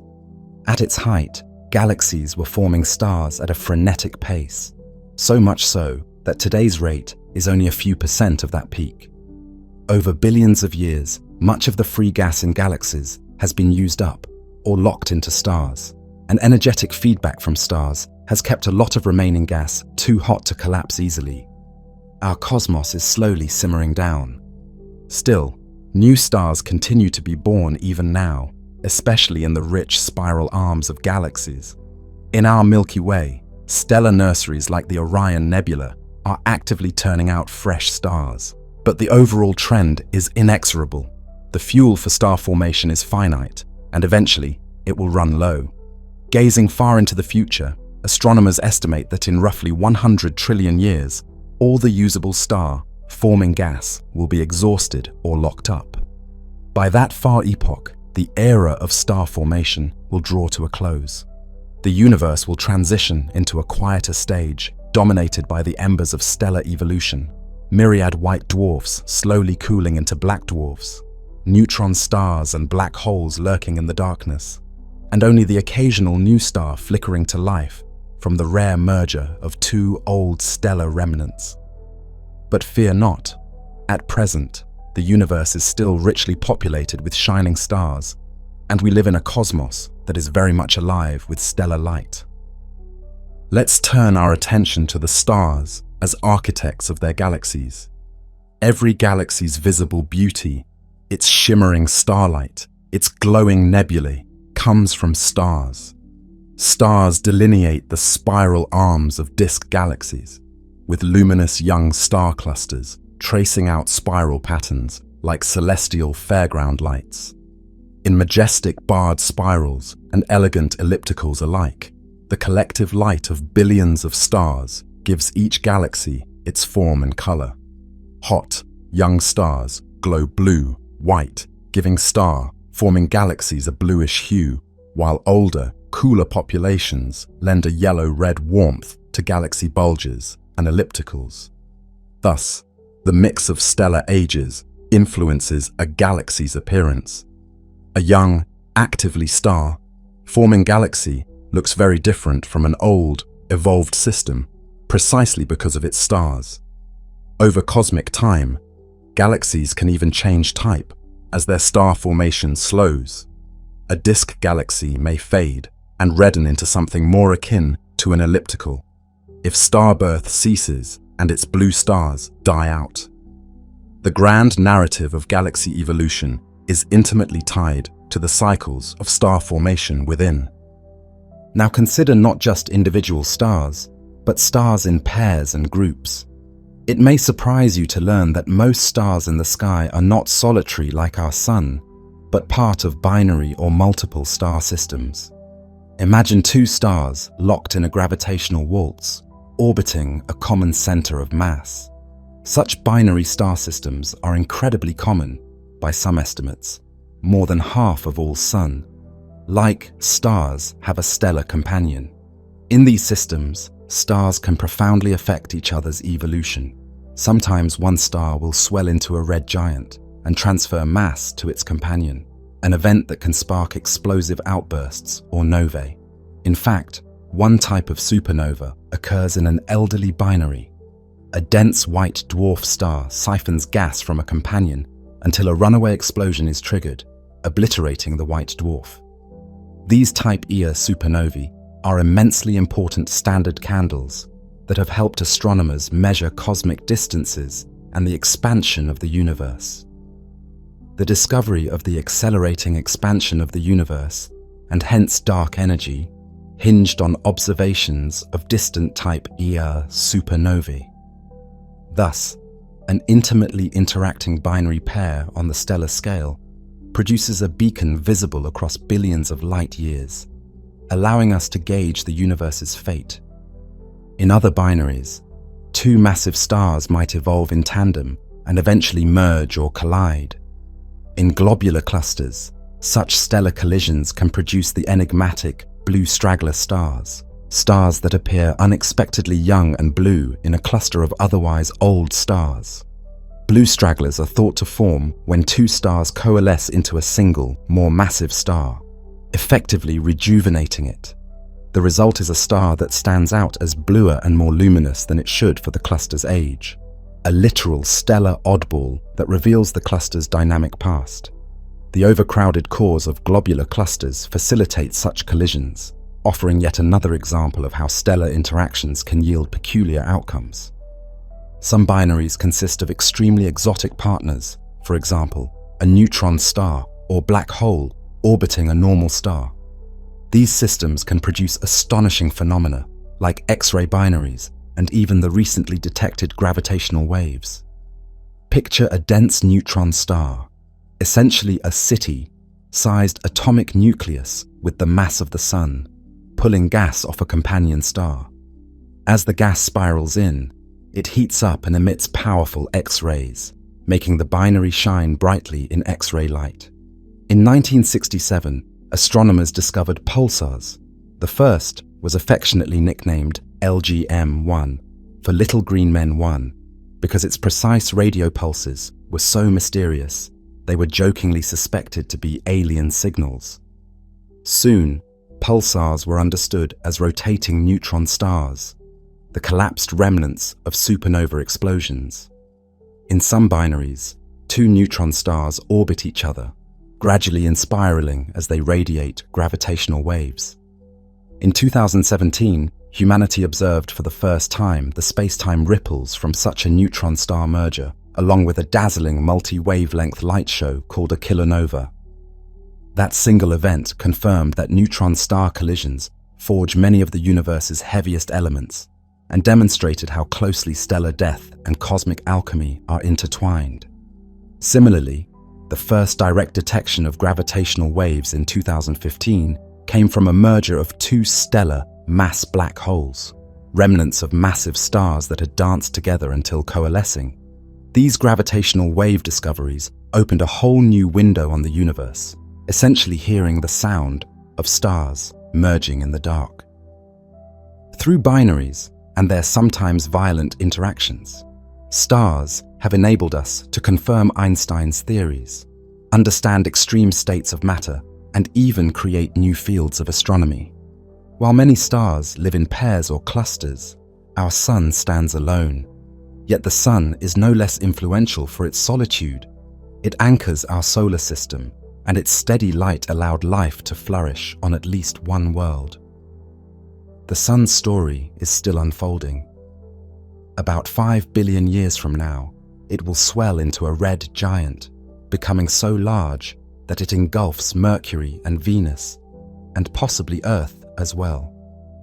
By then, Earth will be a scorched cinder. As the Sun expands, it will also begin to blow off its outer layers. In its death throes, it may create a beautiful planetary nebula, a glowing shell of expelled gas, before finally settling down as a white dwarf. This stellar remnant, about the size of Earth but containing nearly half the Sun's mass, will slowly cool like a fading ember for trillions of years. That is the long-range fate of our Sun and stars like it, to quietly shed their outer envelopes and leave behind dense cores. The galaxy will become littered with these white dwarfs, cosmic embers that, though faint, carry the memory of their progenitor stars. Even in death, stars continue to shape their surroundings. When a massive star explodes as a supernova, it leaves behind either a neutron star or a black hole. The expanding supernova remnant, a glowing cloud of ejected material E, can crash into surrounding clouds and trigger new rounds of star formation. Think of the Crab Nebula, the remnant of a supernova observed in 1054 AD. At its center lies a whirling pulsar energizing the nebula, and around it, the expanding filaments are rich in elements like oxygen, nitrogen, and iron, synthesized in the star's final moments. Those elements will eventually mix into interstellar space, seeding future molecular clouds. In this way, each supernova is both an ending and a beginning. An ending for a massive star, but a beginning for new stars that will one day condense from the enriched debris. Meanwhile, the neutron star left behind pours out winds of high-energy particles, sculpting and illuminating the nebula. A stellar corpse can thus continue to inject energy into the galaxy's ecosystem long after the star's death. Black holes, too, play a role. If a stellar mass black hole devours gas or stars, it converts that mass to energy, impacting the ambient gas. And on a galactic scale, supermassive black holes lurking in galaxy centers, themselves the end, products of stellar processes and mergers can profoundly influence star formation in their host galaxies by blasting out energy. But those supermassive black holes are a tale for another time. In our story, we focus on the stars themselves, the little black holes they leave behind, and how even those contribute to the cosmic tapestry. Consider for a moment the sheer number of stars out there. Our Milky Way alone holds on the order of 100 to 400 billion stars.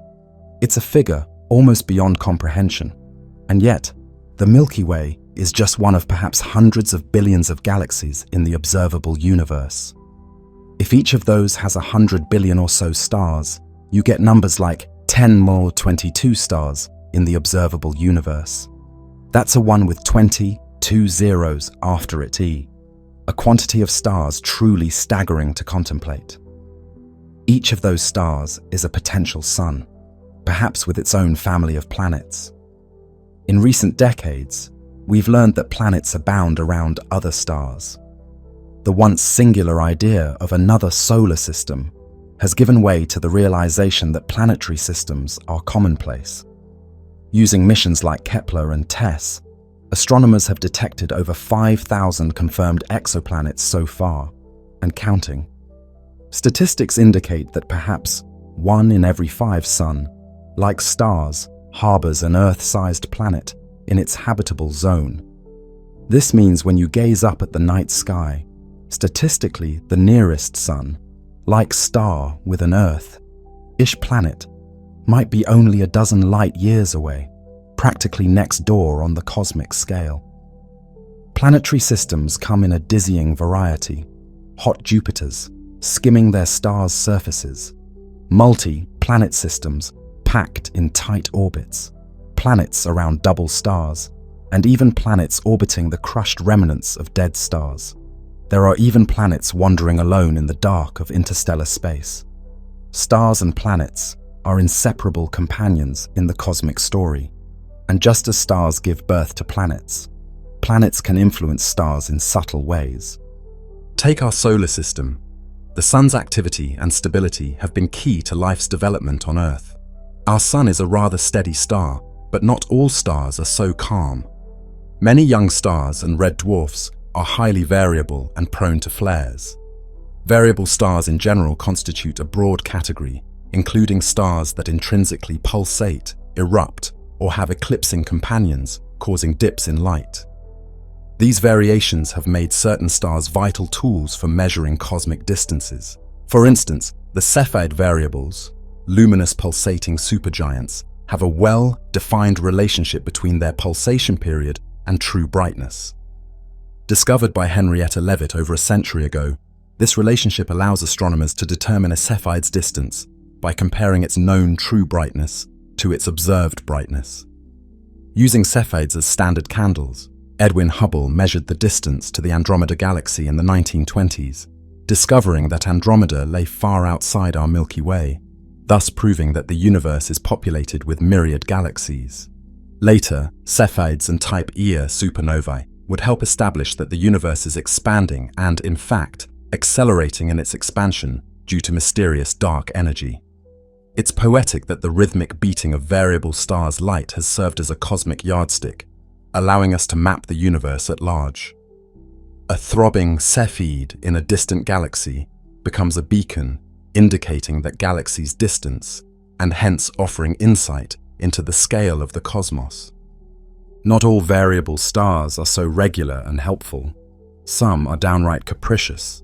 There are flare stars that can double in brightness in minutes, eruptive variables like young stellar objects that burp out bursts of light as they gulp down fresh gas from their surroundings, and giants like Mira, a star in Cetus that pulsates over many months, varying so much that it can nearly disappear from view and then return. And who could forget the recent drama of Betelgeuse, the red supergiant shoulder of Orion?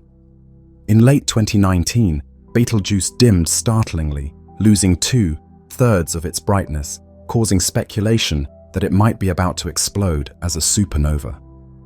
Observations eventually indicated that Betelgeuse had likely ejected a cloud of dust that temporarily obscured its light from our vantage point.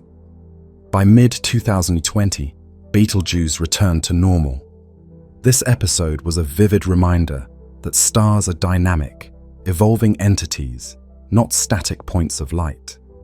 Betelgeuse is expected to go supernova sometime in the next 100,000 years, a blink of an eye in cosmic terms, and when it does, it will light up our sky brilliantly for weeks, a spectacular final act for a star perhaps 15,020 times the Sun's mass.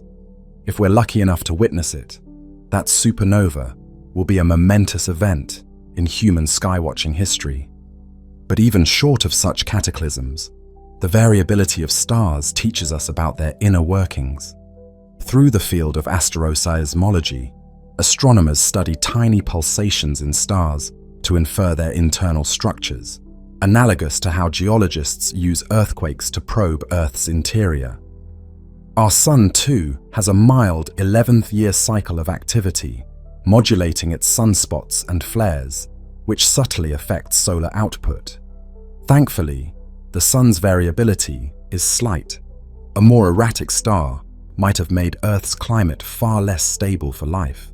Stars, then, are creators, testers, and timekeepers of the universe. They create the elements that form planets and people. They test the laws of physics in extreme conditions, from nuclear fusion in cores to relativistic speeds in neutron stars. They serve as timekeepers by revealing cosmic distances and ages through their life stages and variable rhythms. And collectively, stars brighten the universe, turning the primordial darkness into a cosmos of light and color. It is sobering and fascinating to realize that the universe's era of starlight is, in a sense, a finite chapter. We live roughly in the middle of this chapter. For billions of years before stars, the universe was dark, and trillions upon trillions of years in the future, after the last stars have flickered out, the universe will go dark again. But right now, and for many eons to come, it is the age of stars. An age in which galaxies sparkle and life has the opportunity to arise on warm, sunlit worlds. The story of stars is also the story of continuity and renewal. Massive stars live fast and die young, but in doing so, they trigger new growth around them. We see this in regions like the Carina Nebula, where the death of one generation seeds nebulae that birth the next. In a spiral galaxy's life, waves of star formation move through the disk, often stimulated by spiral density waves or past encounters with other galaxies. Our own Sun likely formed in a cluster with dozens or hundreds of other stars about 4.6 billion years ago, possibly triggered by a nearby supernova explosion that compressed our natal cloud. Traces of that supernova may be preserved in certain isotopes found in meteorites from the early solar system. Thus, the Sun and planets might owe their existence to the death of a long-gone massive star. Indeed, each of us carries the ashes of ancient supernova inside our bodies. The iron in your blood was forged in a star that exploded billions of years before the Sun even existed. In a very literal sense, stars are our cosmic ancestors. As we look ahead, what new revelations about stars await us?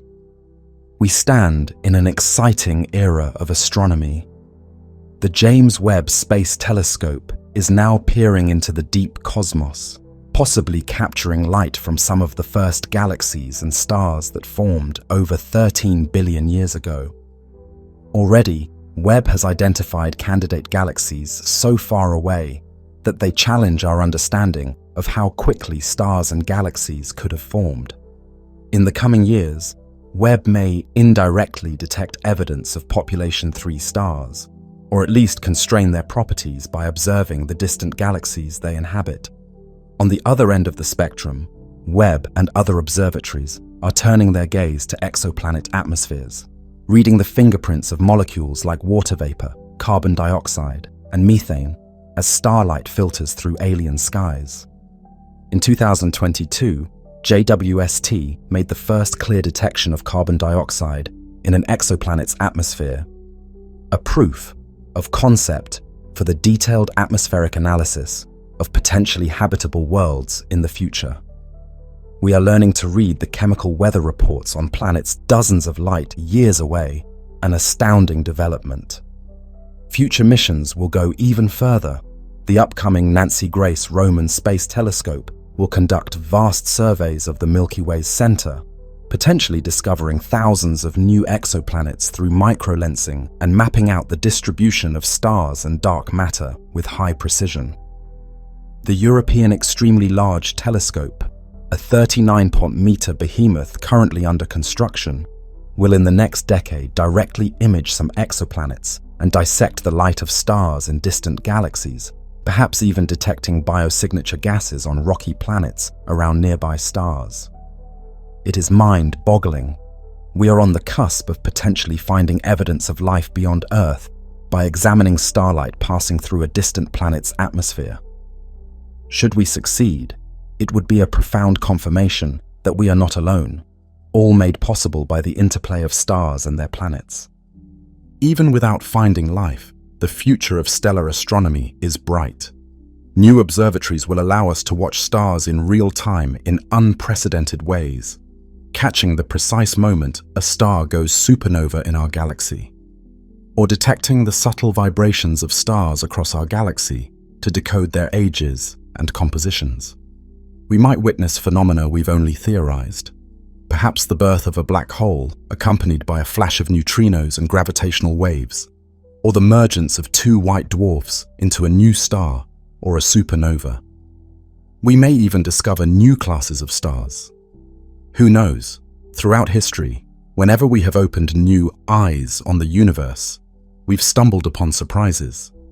There could be rare types of stellar objects out there awaiting discovery, stars powered by exotic physics, or stars caught in transitions never before seen.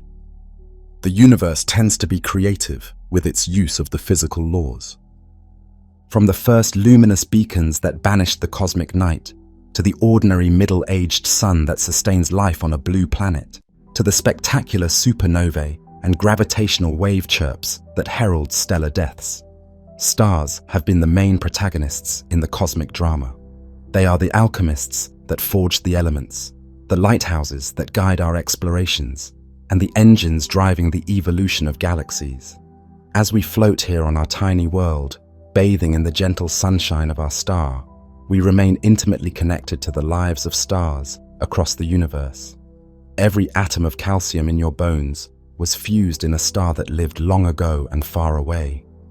Every gentle sunset tinged with reds and oranges is a reminder that our sun, too, will one day swell and cast a red hue over the sky of whatever beings inhabit Earth in the distant future.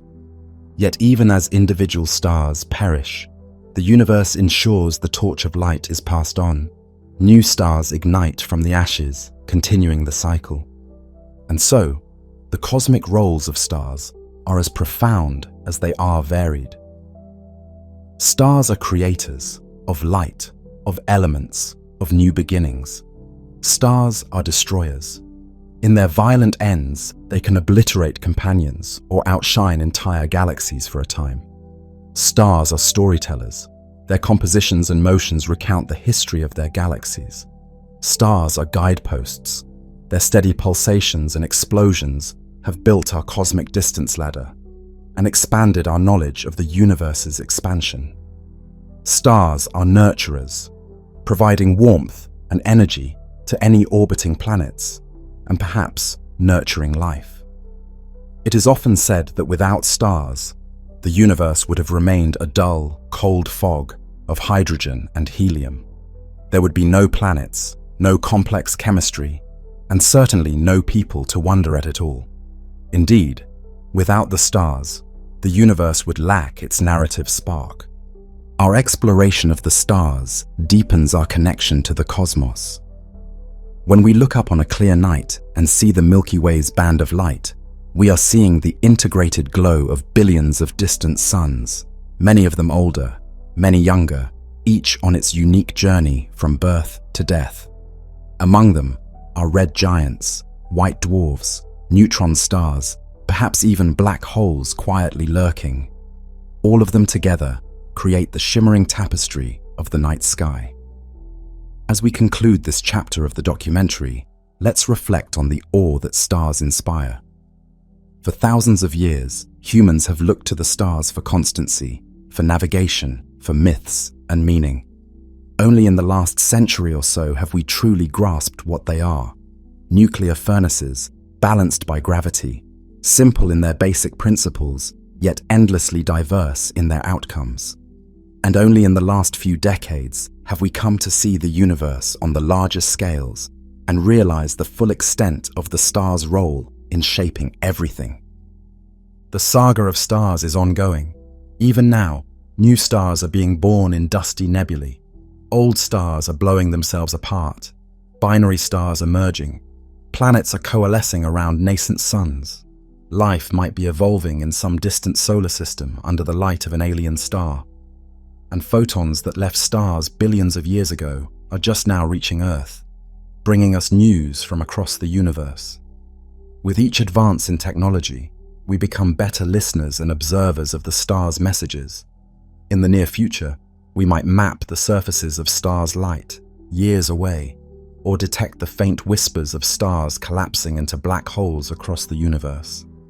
And someday, perhaps, we will travel to other stars, our descendants, voyaging across interstellar space to touch those points of light that have beckoned for ages. For now, we continue to study and marvel. The stars have been our beacons, our ancestors, our catalysts. They will continue to shine for billions of years, but not forever. So it is a privilege to exist in this epoch of glittering skies. As our story winds down, step outside on a dark night and look up. Each star you see is part of a grand cosmic ecosystem. Some of those stars are likely orbited by planets you cannot see, perhaps harboring beings who look back at our sun as just another point of light in their sky. In the end, stars connect us across the gulfs of space and time.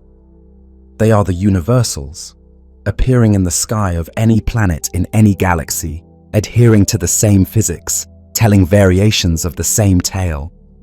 This is the cosmic role of the stars, to light up the universe, to forge atoms from the raw stuff of the Big Bang, to sculpt galaxies, to cradle planets, and to continuously renew the cosmos. They are the glittering thread woven through the fabric of space, time, binding the universe together in light. And as long as stars shine, the universe will not be a lonely, lifeless place, for their light creates the possibility for beauty, complexity, and life. The story of stars is the story of how the universe, once a primordial soup of particles, became self-aware through creatures like us. We are the children of the stars, and through us, the stars know themselves. In the ever-continuing cycle of cosmic evolution, the stars have truly shaped the evolution of the universe, and they will continue to do so far into the future. So, whenever you stargaze, remember, you are watching creation in action, witnessing the ongoing drama that made all of existence possible. The tale of the stars is the tale of us all, a story still unfolding, written across the sky in the light of a billion suns.